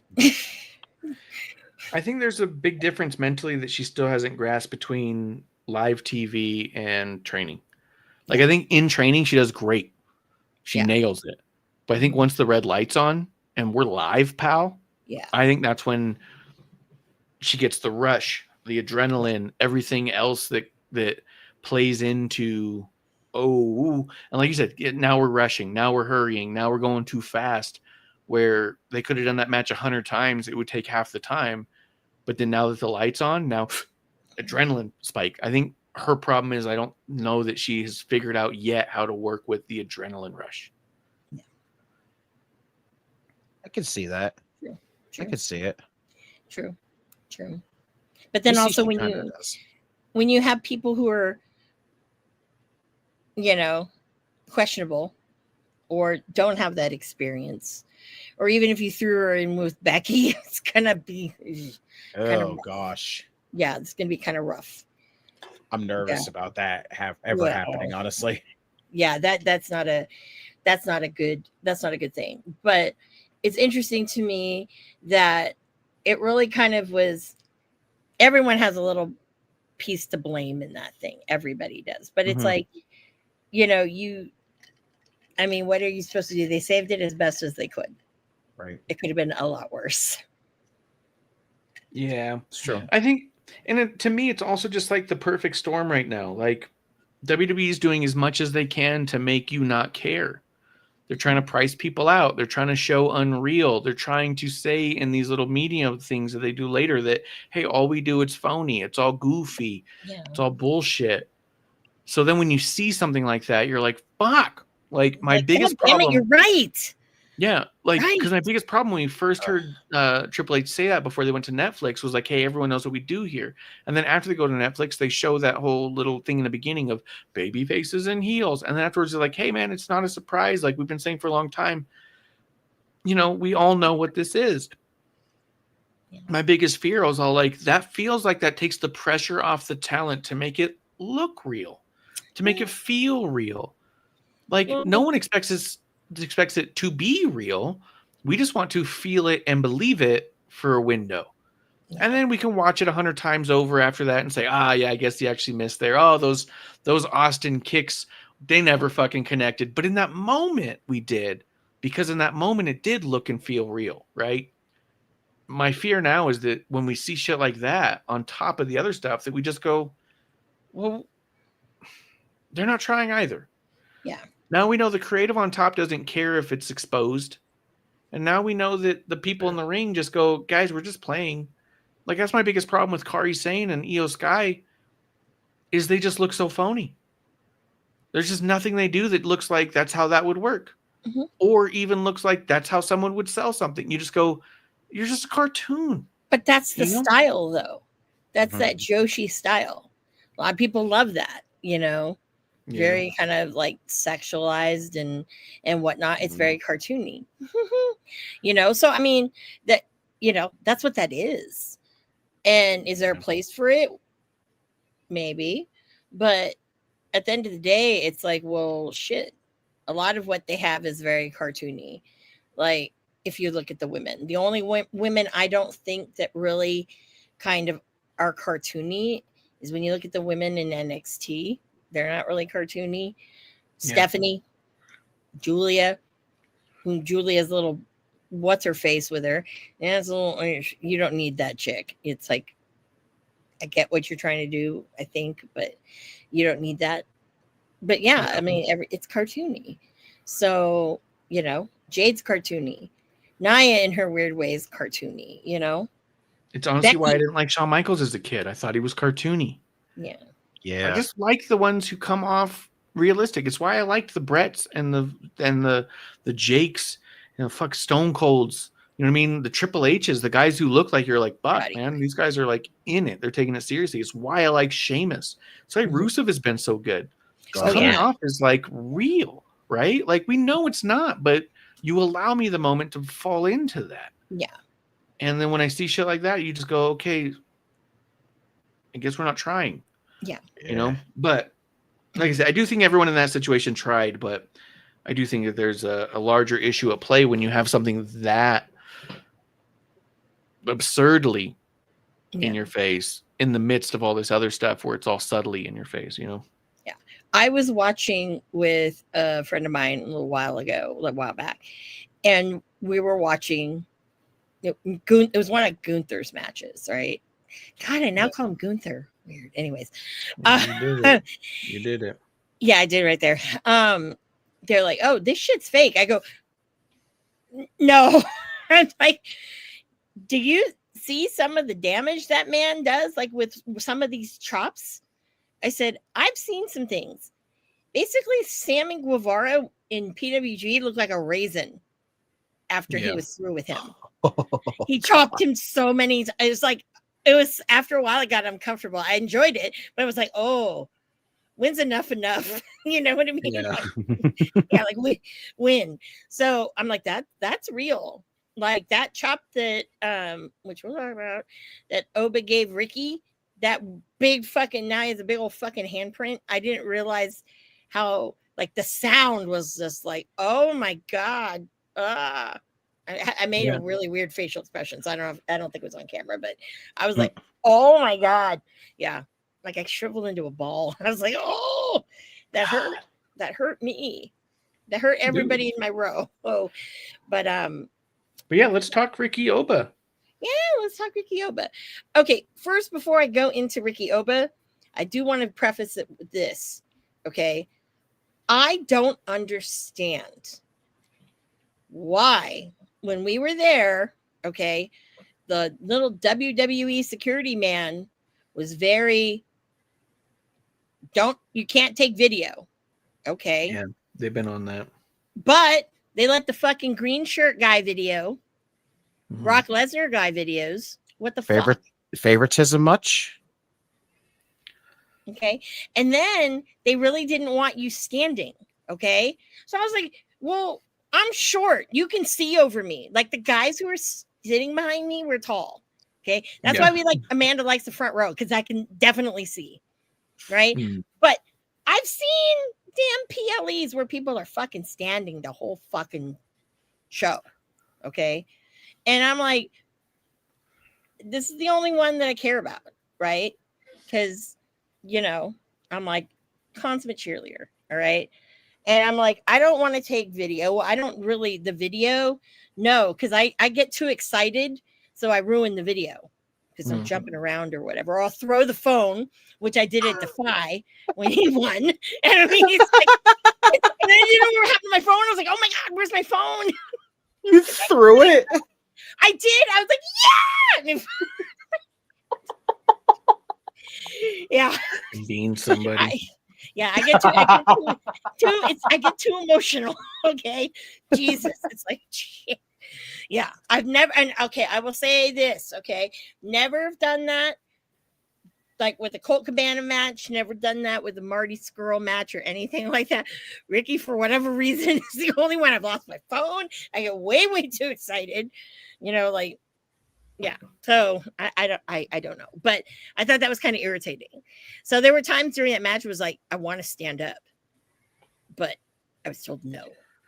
I was actually surprised when I saw you sitting so much on camera. I was like, because why they is she not told, standing for this? and he kept looking at me, the man. And I was like, I haven't done anything. Wow. Yeah. Man, that's why. I was like, do I sit? Do I stand? Like, I was squatting at one point during the match. Like, I want to be up, but I you know, because I even asked the people behind me, do you care if I stand up? They go, no, you're a midget. And I go, exactly. Who am I blocking? Did they really call you that? What the hell? Yeah. The guys were hilarious. They thought I was funny because I had some really great lines, you know, like during the things, like, right. There was one move where Oba had grabbed Ricky's ears and slammed his head back into the mat. And I'm like, hey, Oba, he can't help that he has baby New Year ears. Don't do that. And I think Oba kind of for a second, kind of like, oh. And the guy behind me was like, he does look like baby New Year. I said, yes. I said, when he wears those big earrings, it's even worse. I said, they stick out. I said, he needs to wear a hat, like a top hat. And that's baby New Year. He's happy from. Yeah. Yeah. And then one of them was, I think you can hear me shriek this during the cage match. I'm like, make her fucking bleed, Blake.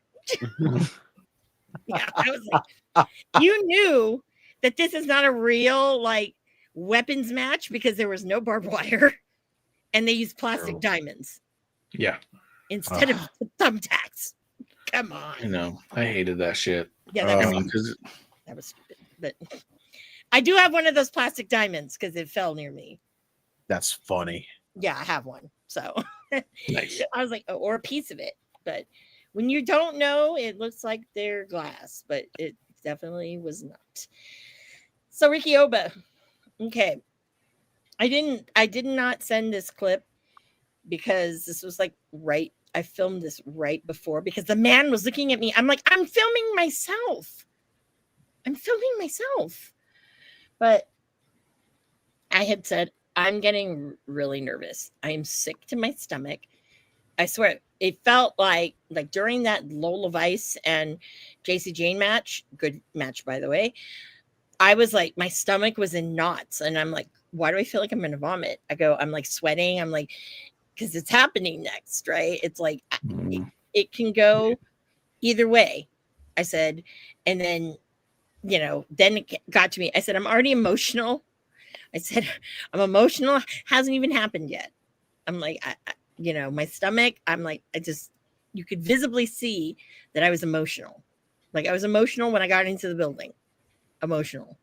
It's emotional when the lights went out at first and they're doing the whatever. Emotional. They like showed like Ricky's thing on there and I was like emotional. I was like, and no. And everyone's like, shut up. He's not going to be new. I'm like, fuck you. I was almost getting into fights with people. Yeah. That's what, you know, classic Amanda. You know, these people don't know me. These WWE security best be known. You see my fat ass in the front row? Try not to tell me anything because my thing is if you're going to tell me, you tell everybody else. Yeah. That's cool. Yeah. It's fair. Fair is fair. Anywho's. So then, you know, there were that in between match shit. And I'm like, oh, fuck. It's happening. It's happening. And as soon as they fucking, the lights went out, I just was like, I was just like this. Like, I was like, oh my God, this is this is it. This is really like exciting, you know. And I'm like, I'm gonna throw up. That would be horrible if I throw up because I'm hard cam, and then everyone's gonna say she barfed. Did you see Amanda barf? Let's rewind. She barfed. You know, like I had that thought in my head. I have God. crazy thoughts. So I'm sitting there, and when he came out, first I was like, you didn't get a, like, he didn't get like one of those vests made or whatever. Oh, yeah. His little jacket things. Yeah. I was like, oh, there's no vest. Okay. I'm like in the gear, couldn't really see it that far, but I'm like, it looks good because it's red. Okay. Looks good. It generally looks good in red. And when he came down the ramp, okay, I was like, oh my God, he was like midway down. And so I could see him clear as day. And I was like, I can't, I just can't, I can't. And then he comes out and he does his shit to the one camera that he does. And then when I think he went to the, what the other one on facing the hard cam, I think second before he came toward where I was. Yeah, I think so. Yeah. So when he came to where I was, right, and like when he went up, he saw me, and he had to double take, like, okay, yeah, she was not shitting me. She's sitting right there. And so then when he climbed down and Oba was getting ready to do his entrance and stuff, he's like, don't cry. Right? And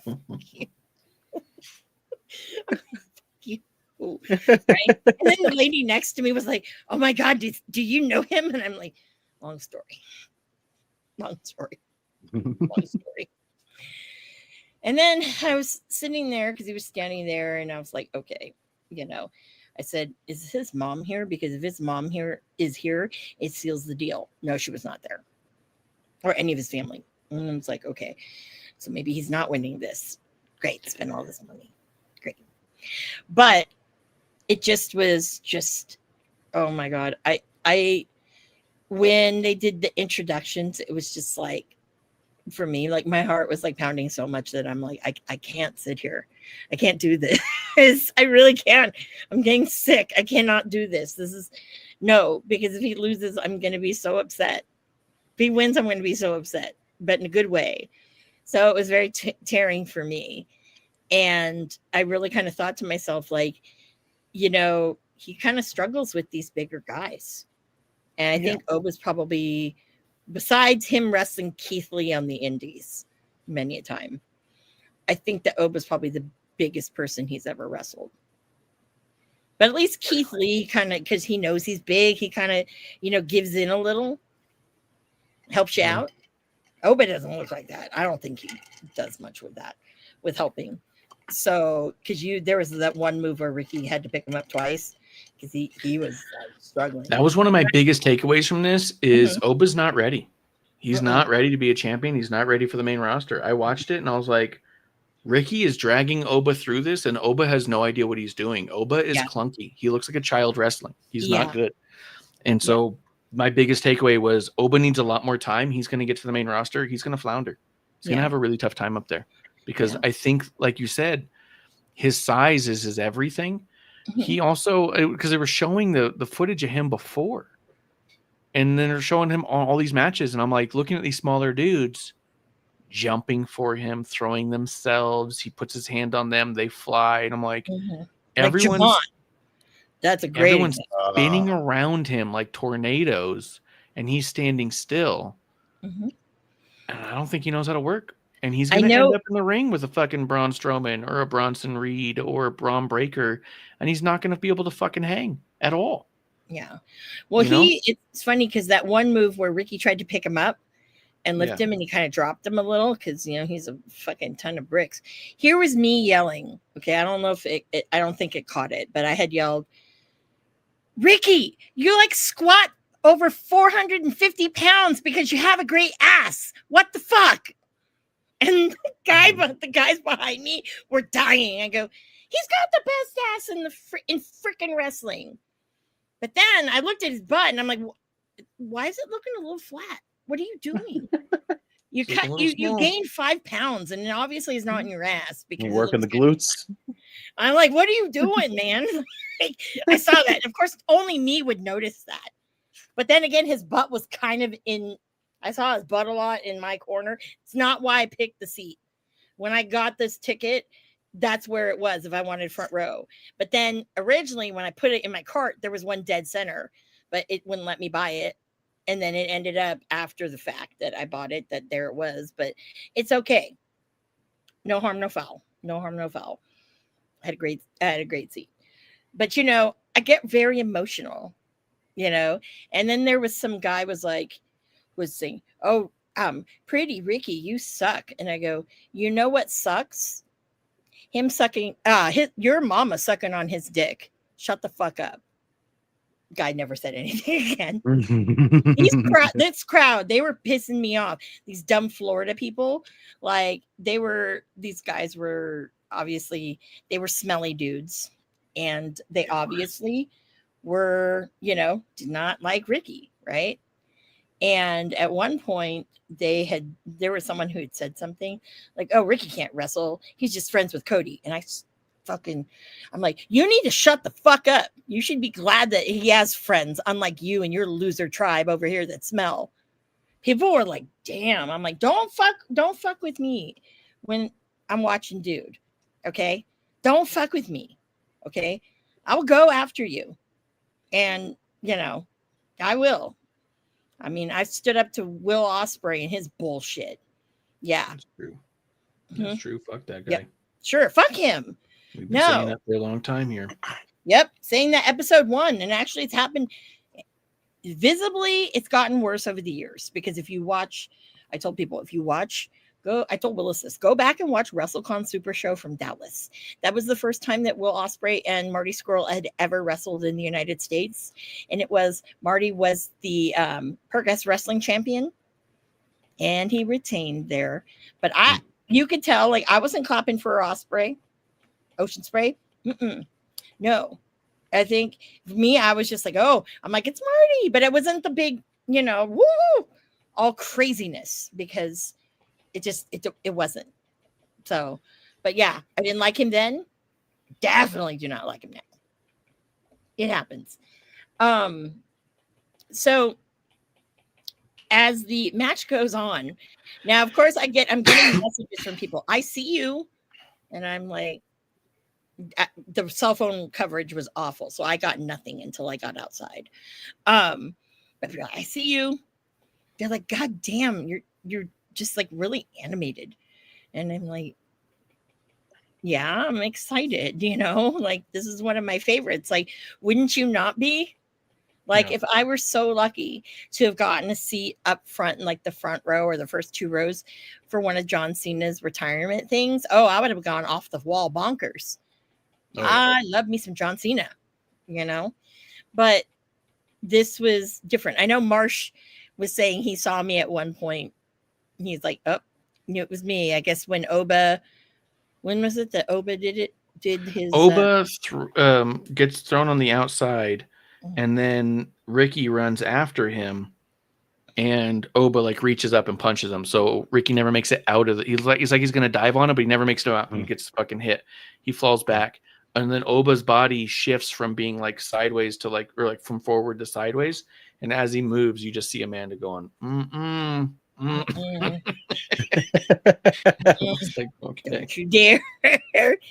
Oh my God. And then there was that one where he chopped Ricky right on the apron up there. And I was like, oh my God. I was like, oh my God, in a ball. I was like, jeez. I think I said, my heart can't take this. That's a Gunther chop from Oba right there. That was I know. And I was like, oh my God. Echoed. It was so bad. That's what I said. I'm like, oh my God, this is like Gunther and Reseda. This is Gunther and Reseda, where that thing rings throughout the thing. And it was just so loud. I didn't even notice till later how bad, the handprint of Oba was on Ricky's chest. I didn't really notice it. It got worse through time.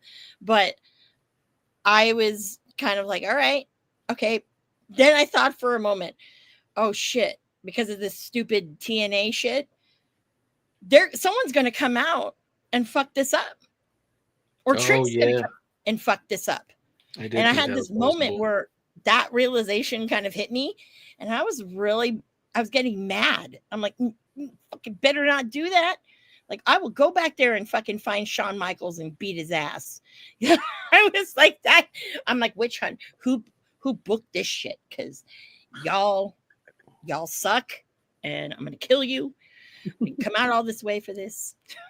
So I think where it really kind of hit me that it definitely was going to happen was all those DDTs.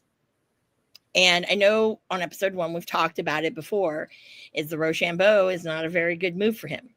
He hasn't been using it because he's been wrestling bigger people, and it's a struggle. I would have thought by now he would have come up with with a finisher of some sort that's better. Guess not. So we get those DDTs. So these guys were bitching by me.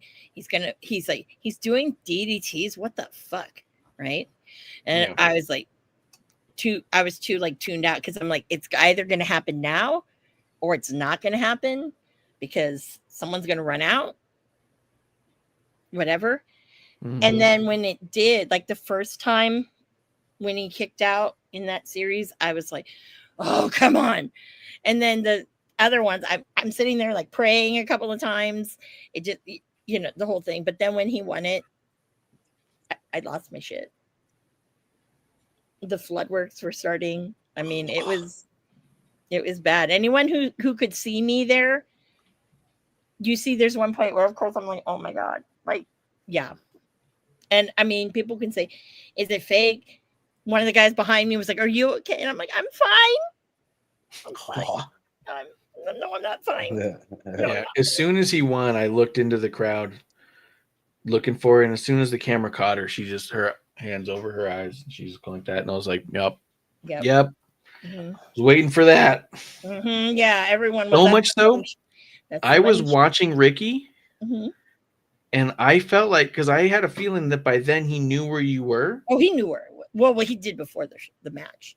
Exactly. But then I was watching him, and it did not look like he looked at you when he won.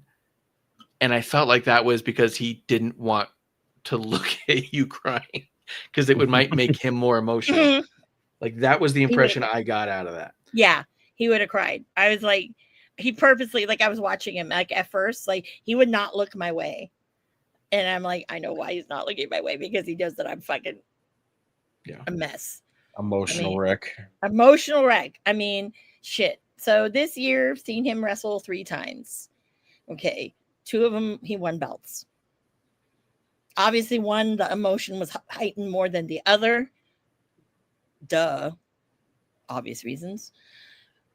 But for me, I just kind of was like, oh my God, because this is now with him. Like, I saw him win the NWA title at Hard Times when I met Marsh. Yeah. I was emotional, but not like, I mean, it's about the years, I guess it heightens. I don't know.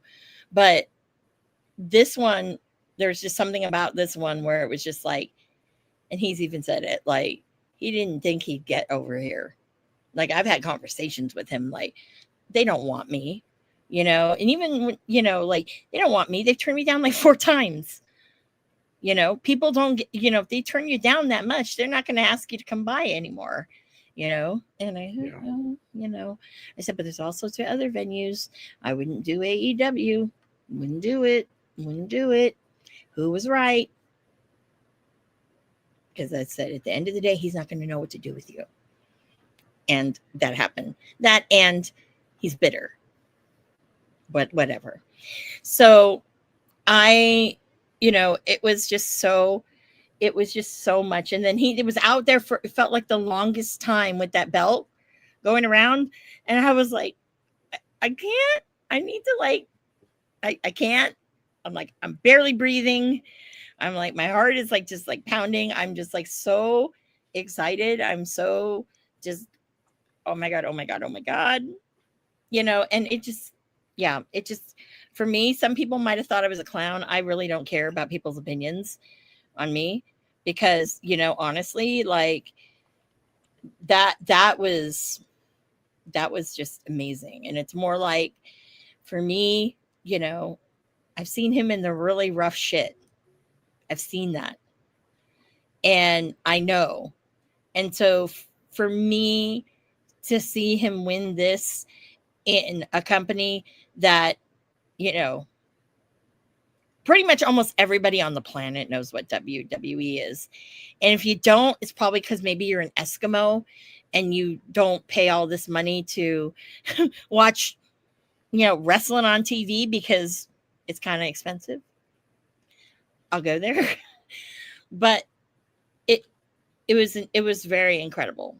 Like when I looked over, like before the match, well, actually when the match started and they brought the belt and put it on the pedestal by me, Yeah. I just was like looking at it like, this is not real. This is just not, like, I am not sitting here watching him wrestle for that. I would have never thought that. Never. Dude, in less than a year. He's been there 6 months and he just 6 pulled it off. months. Mm-hmm.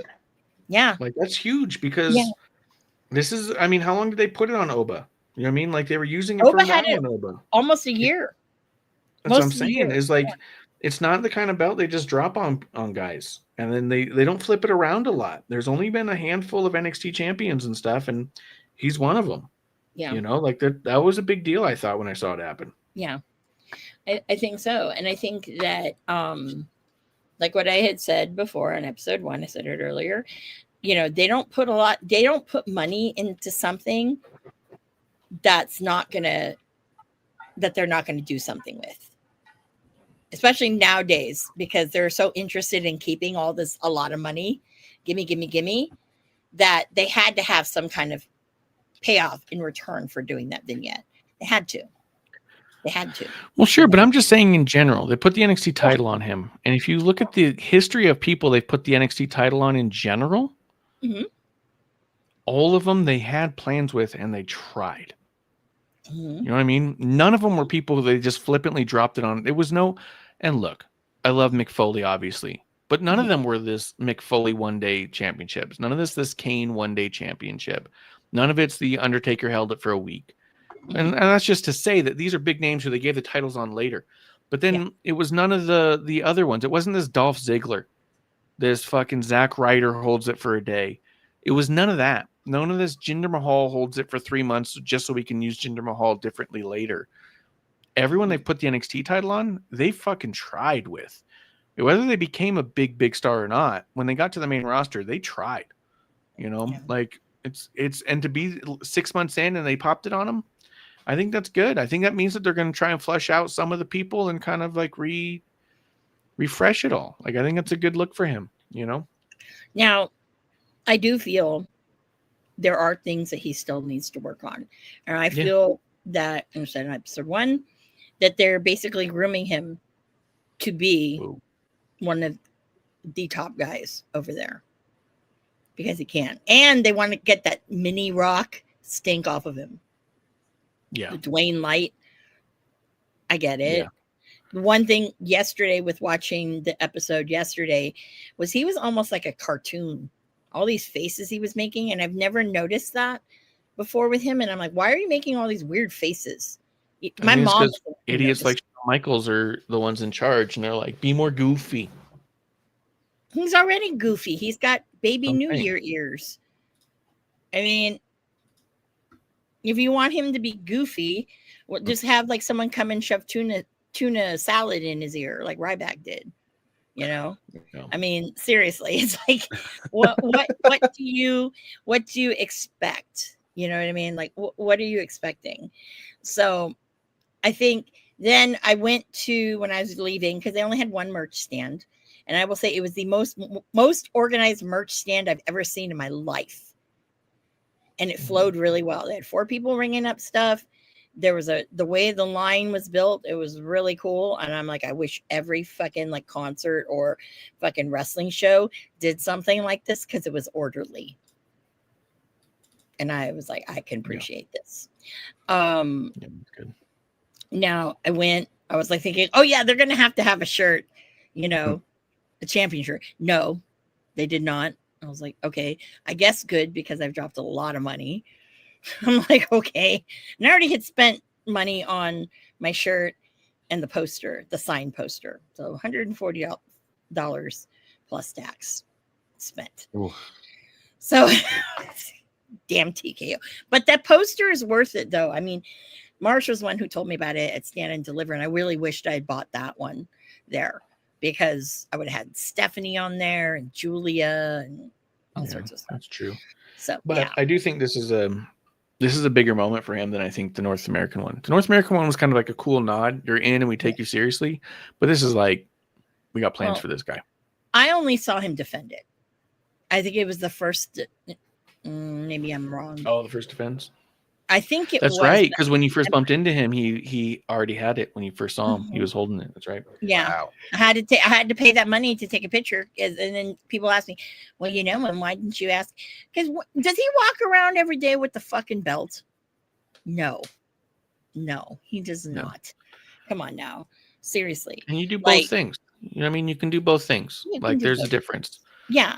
And my biggest thing was I wanted a photo, quasi professional, you know, with him in that belt. And it was there. And, you know, I had to. Like, if they do something like that with Survivor Series, you bet your fucking ass I'm doing it. You bet. Yeah. Yeah. You know, for sure. Because now, technically, and this is where we can. Okay. So, Marsh, I know we have a photo of him with the belt. Now, unfortunately, he didn't. When he first got the belt and everything, he wouldn't look my way. So we don't have a photo of him with the belt. You didn't send me a single picture of him with the belt. Didn't you have a picture? You see his ass? Nope. Oh, you sent me no pictures of Ricky whatsoever. No, that's bull. I sent you a lot. I thought it was weird. The only thing you sent me 7 photos, and none of them are Ricky with the title. No, none of them are Ricky at all. Title. Nope. What? You sent me a stupid one of Ethan Page for no reason. I don't know why. I'm not talking about that son of a bitch. Oh my god. No. Hold on. Tavion Heights is the man. Hold on. Let me do this. Just Tavion. Donnie sent them. I am so stupid. Okay, hold on. Okay, hold on here. Yes. Okay. All right. All right. And then Justin, what do you think of the match while she figures this out? I loved the matchup. Like immediately at the end of it, I immediately thought of Amanda. As soon as the match ended, I know a certain somebody who's absolutely ecstatic right now. I did think it was like, I honestly, to me, Oba's been a great NXT champion. I think Oba, for me, has come a really long way in a really short time, honestly. Like he did great. Again, he has had a lot of matches that are against a lot of smaller guys, which is the case. But that dynamic of the little guy, big guy matchups usually work very well. And Oba usually seems like he can work those matches pretty well. He makes the little guy look good. Look at that. Look at that picture. Good God, it's amazing. But his butt looks flat. See, I was shocked for the most part because I genuinely was one of those people that did not think it was going to happen. I honestly thought this match was going to be throwaway. That's a good one. Ricky was going to have he was going to show out in this matchup, but he wasn't going to get the title because I've had it just this whole being that I basically watch NXT live every week over on Circle of Debate. And I've been talking about it flat out, just saying that I feel like the scenario was leading up to Javon Evans getting back to that NXT championship in the end. It was the story, right? The story was him basically everybody going back there saying, you're a kid, you're not ready to be champion. You're not ready to be champion yet. He goes out there, does what he does and shows out like every single time and gets this close to winning the championship, but then doesn't get it done. And I felt like that was the long-term story was you were going to somehow drag this out all the way to Stand and Deliver. And he was going to get his WrestleMania moment by conquering Oba and winning the championship. But now Ricky's involved, got it, and I'm just like, whoa. I was like, where do we go from here now? Like, I am so trying to even think about any of it, and Okay. it's crazy. It's different, and I'm just still shocked. Let me preface I mean, this. So yeah, you could have Javon take the title off Ricky after a couple of matches. You could have not after Ricky be the champ, like the one he has to get through. But I feel like that's a little ways down the line.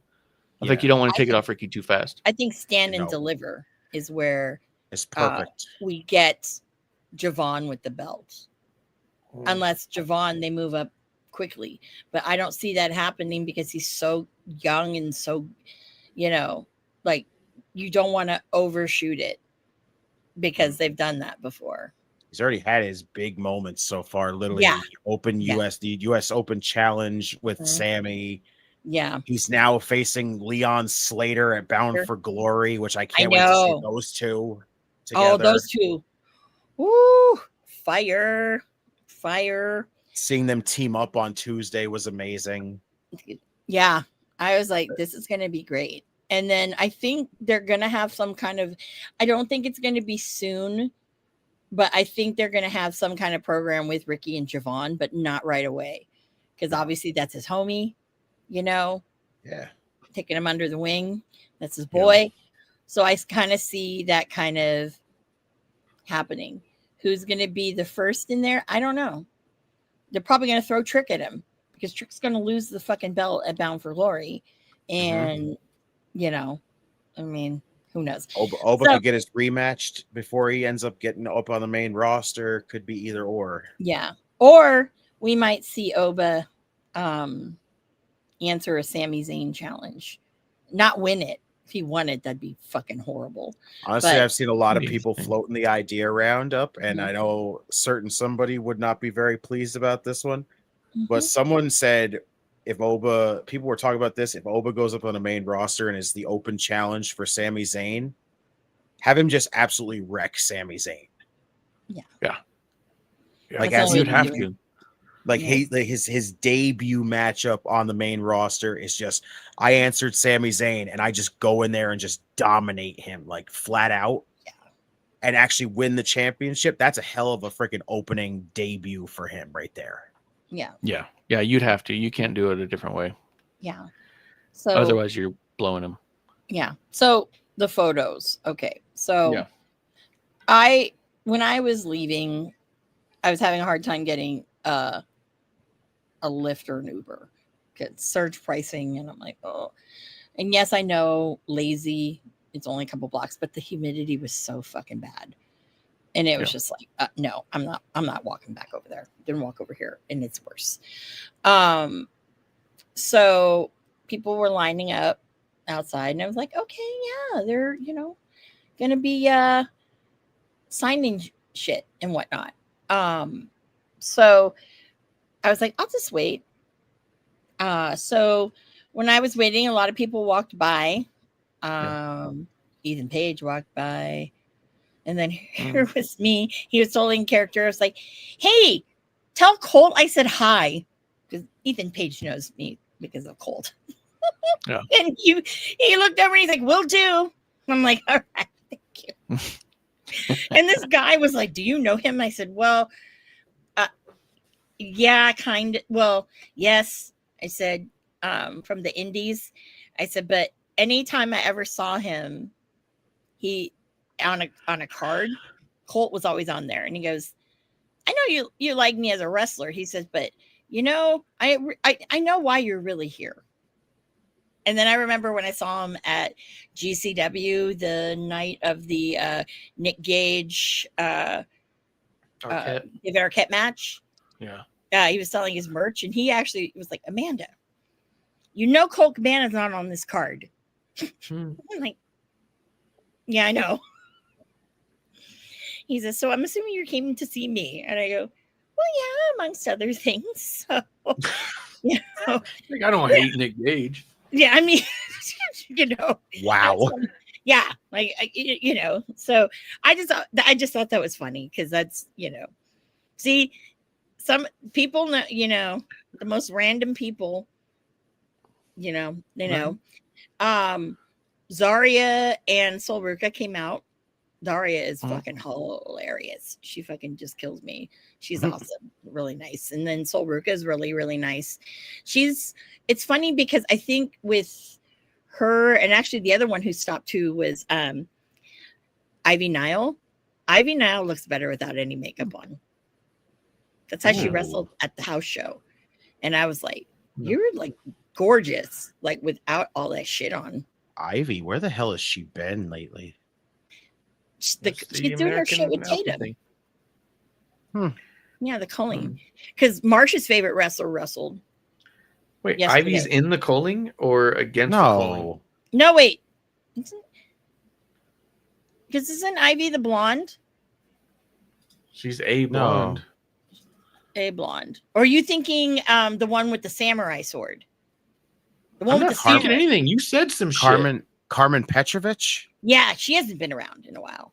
Neither is Ivy Nile, and she's on the main roster. She ain't been around. Wait a minute. Oh, wait. Not Ivy Nile. Izzy Dame? Thank you. Oh. Thank you. Okay. She's actually really Ron Breaker's super nice. old lady. Okay, Yeah. as I say, Breaker's woman. Let's go. Breaker's woman. Yeah, she's like pretty without makeup on.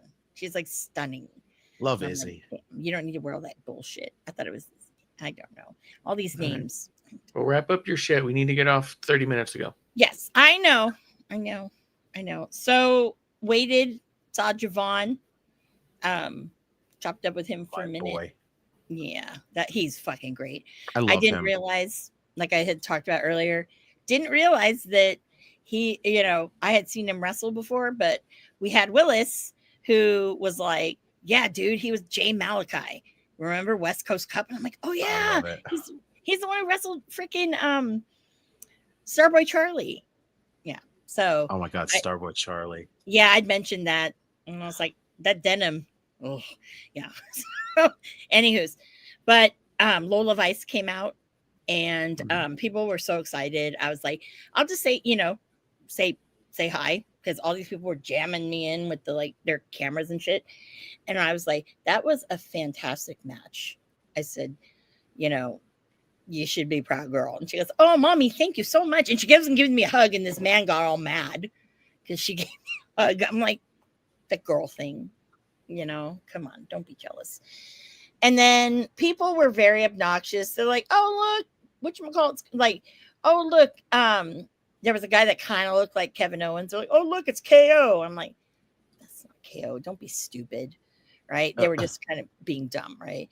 And then they're like, oh, look, there's Ricky. And I was like, these guys are joking, whatever. And then Oba came by, and Oba didn't stop, but Oba was, just kind of nodded to people. And then here's me.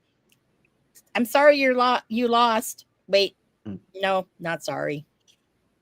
The man was like, damn, he could go kill you. I go, try, please try.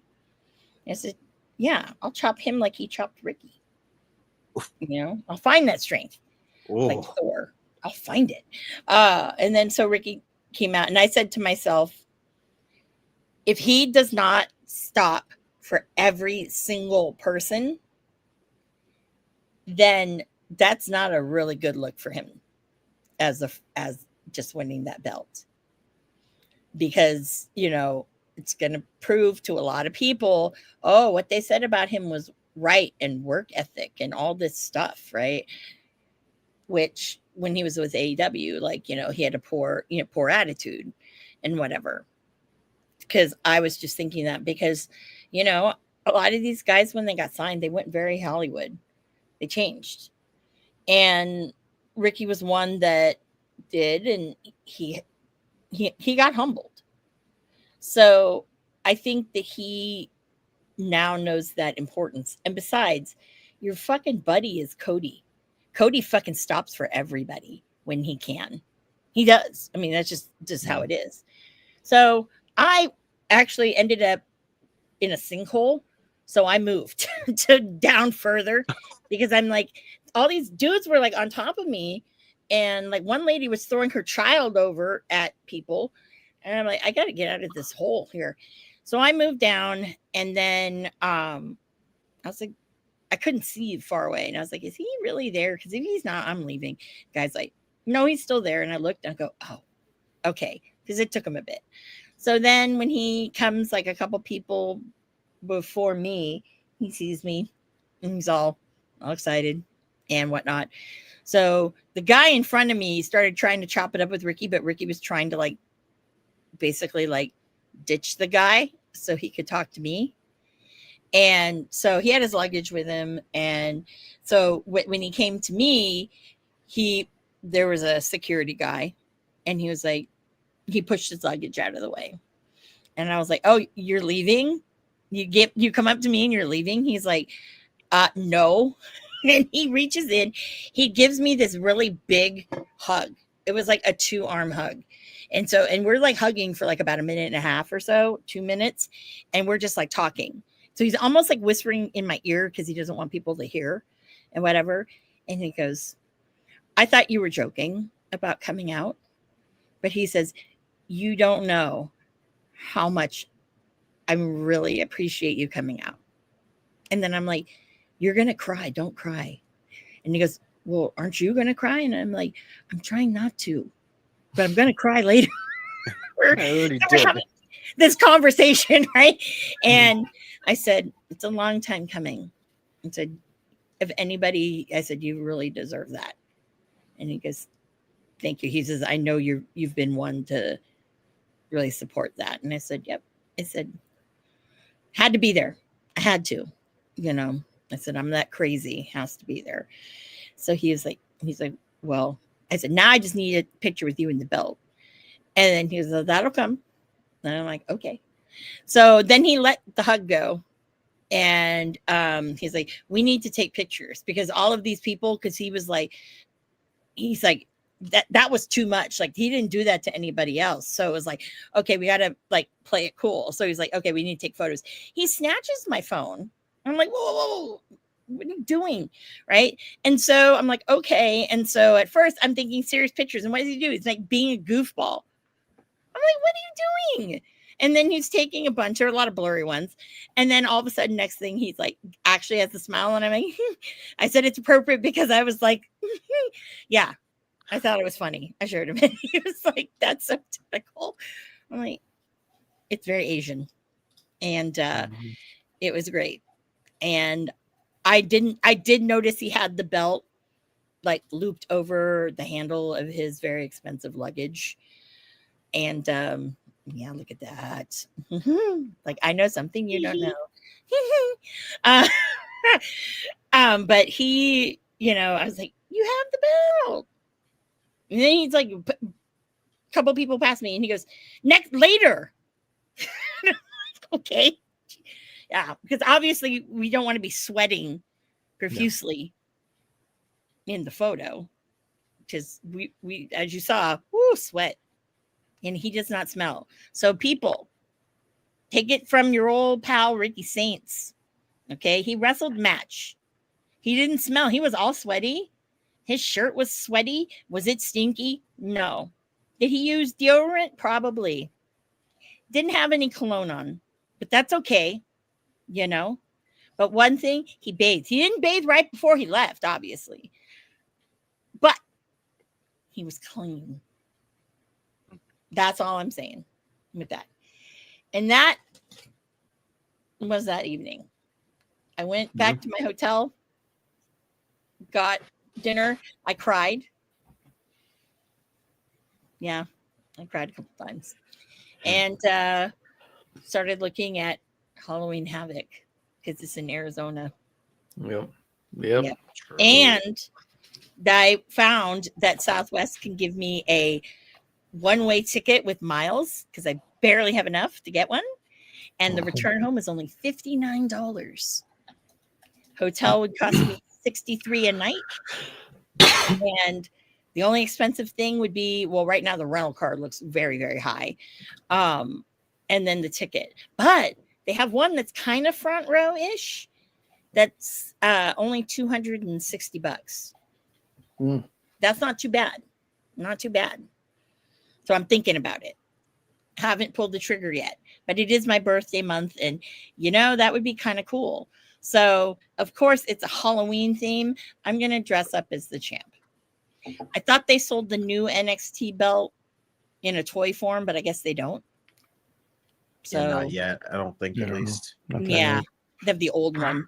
And I know the replica's on sale, but I'm not buying that unless I can have his side plates. Now, if they sell his side plates, I'm buying them.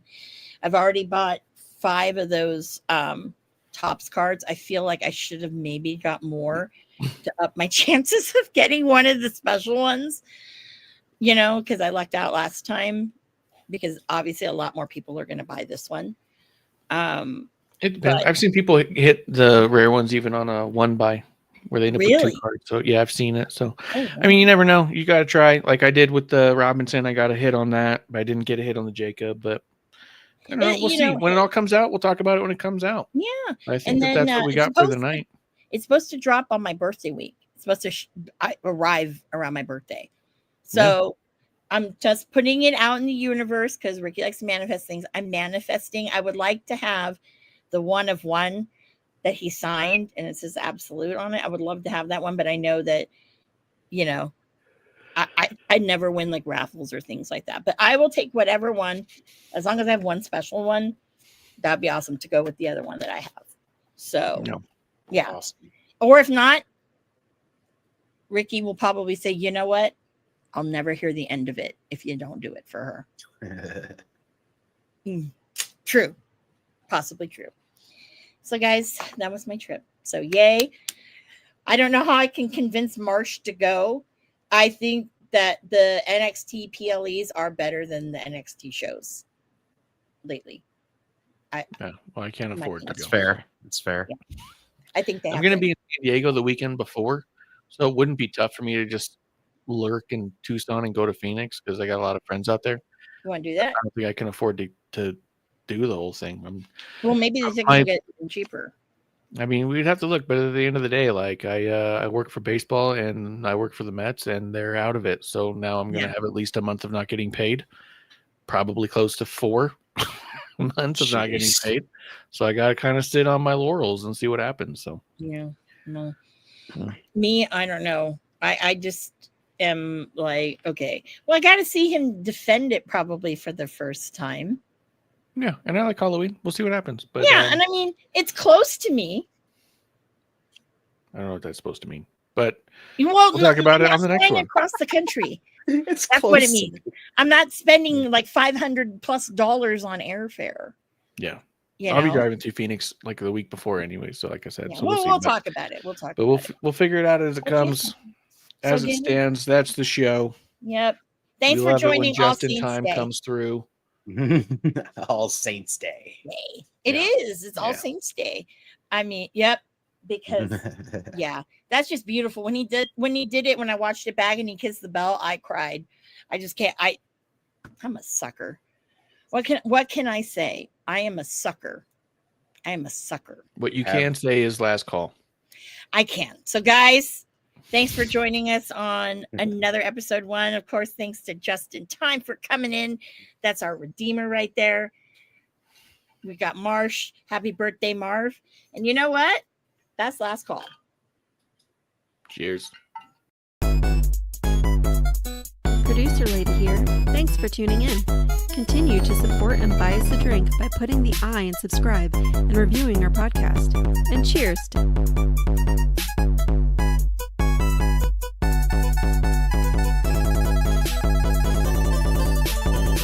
I would never have a drink with wrestling.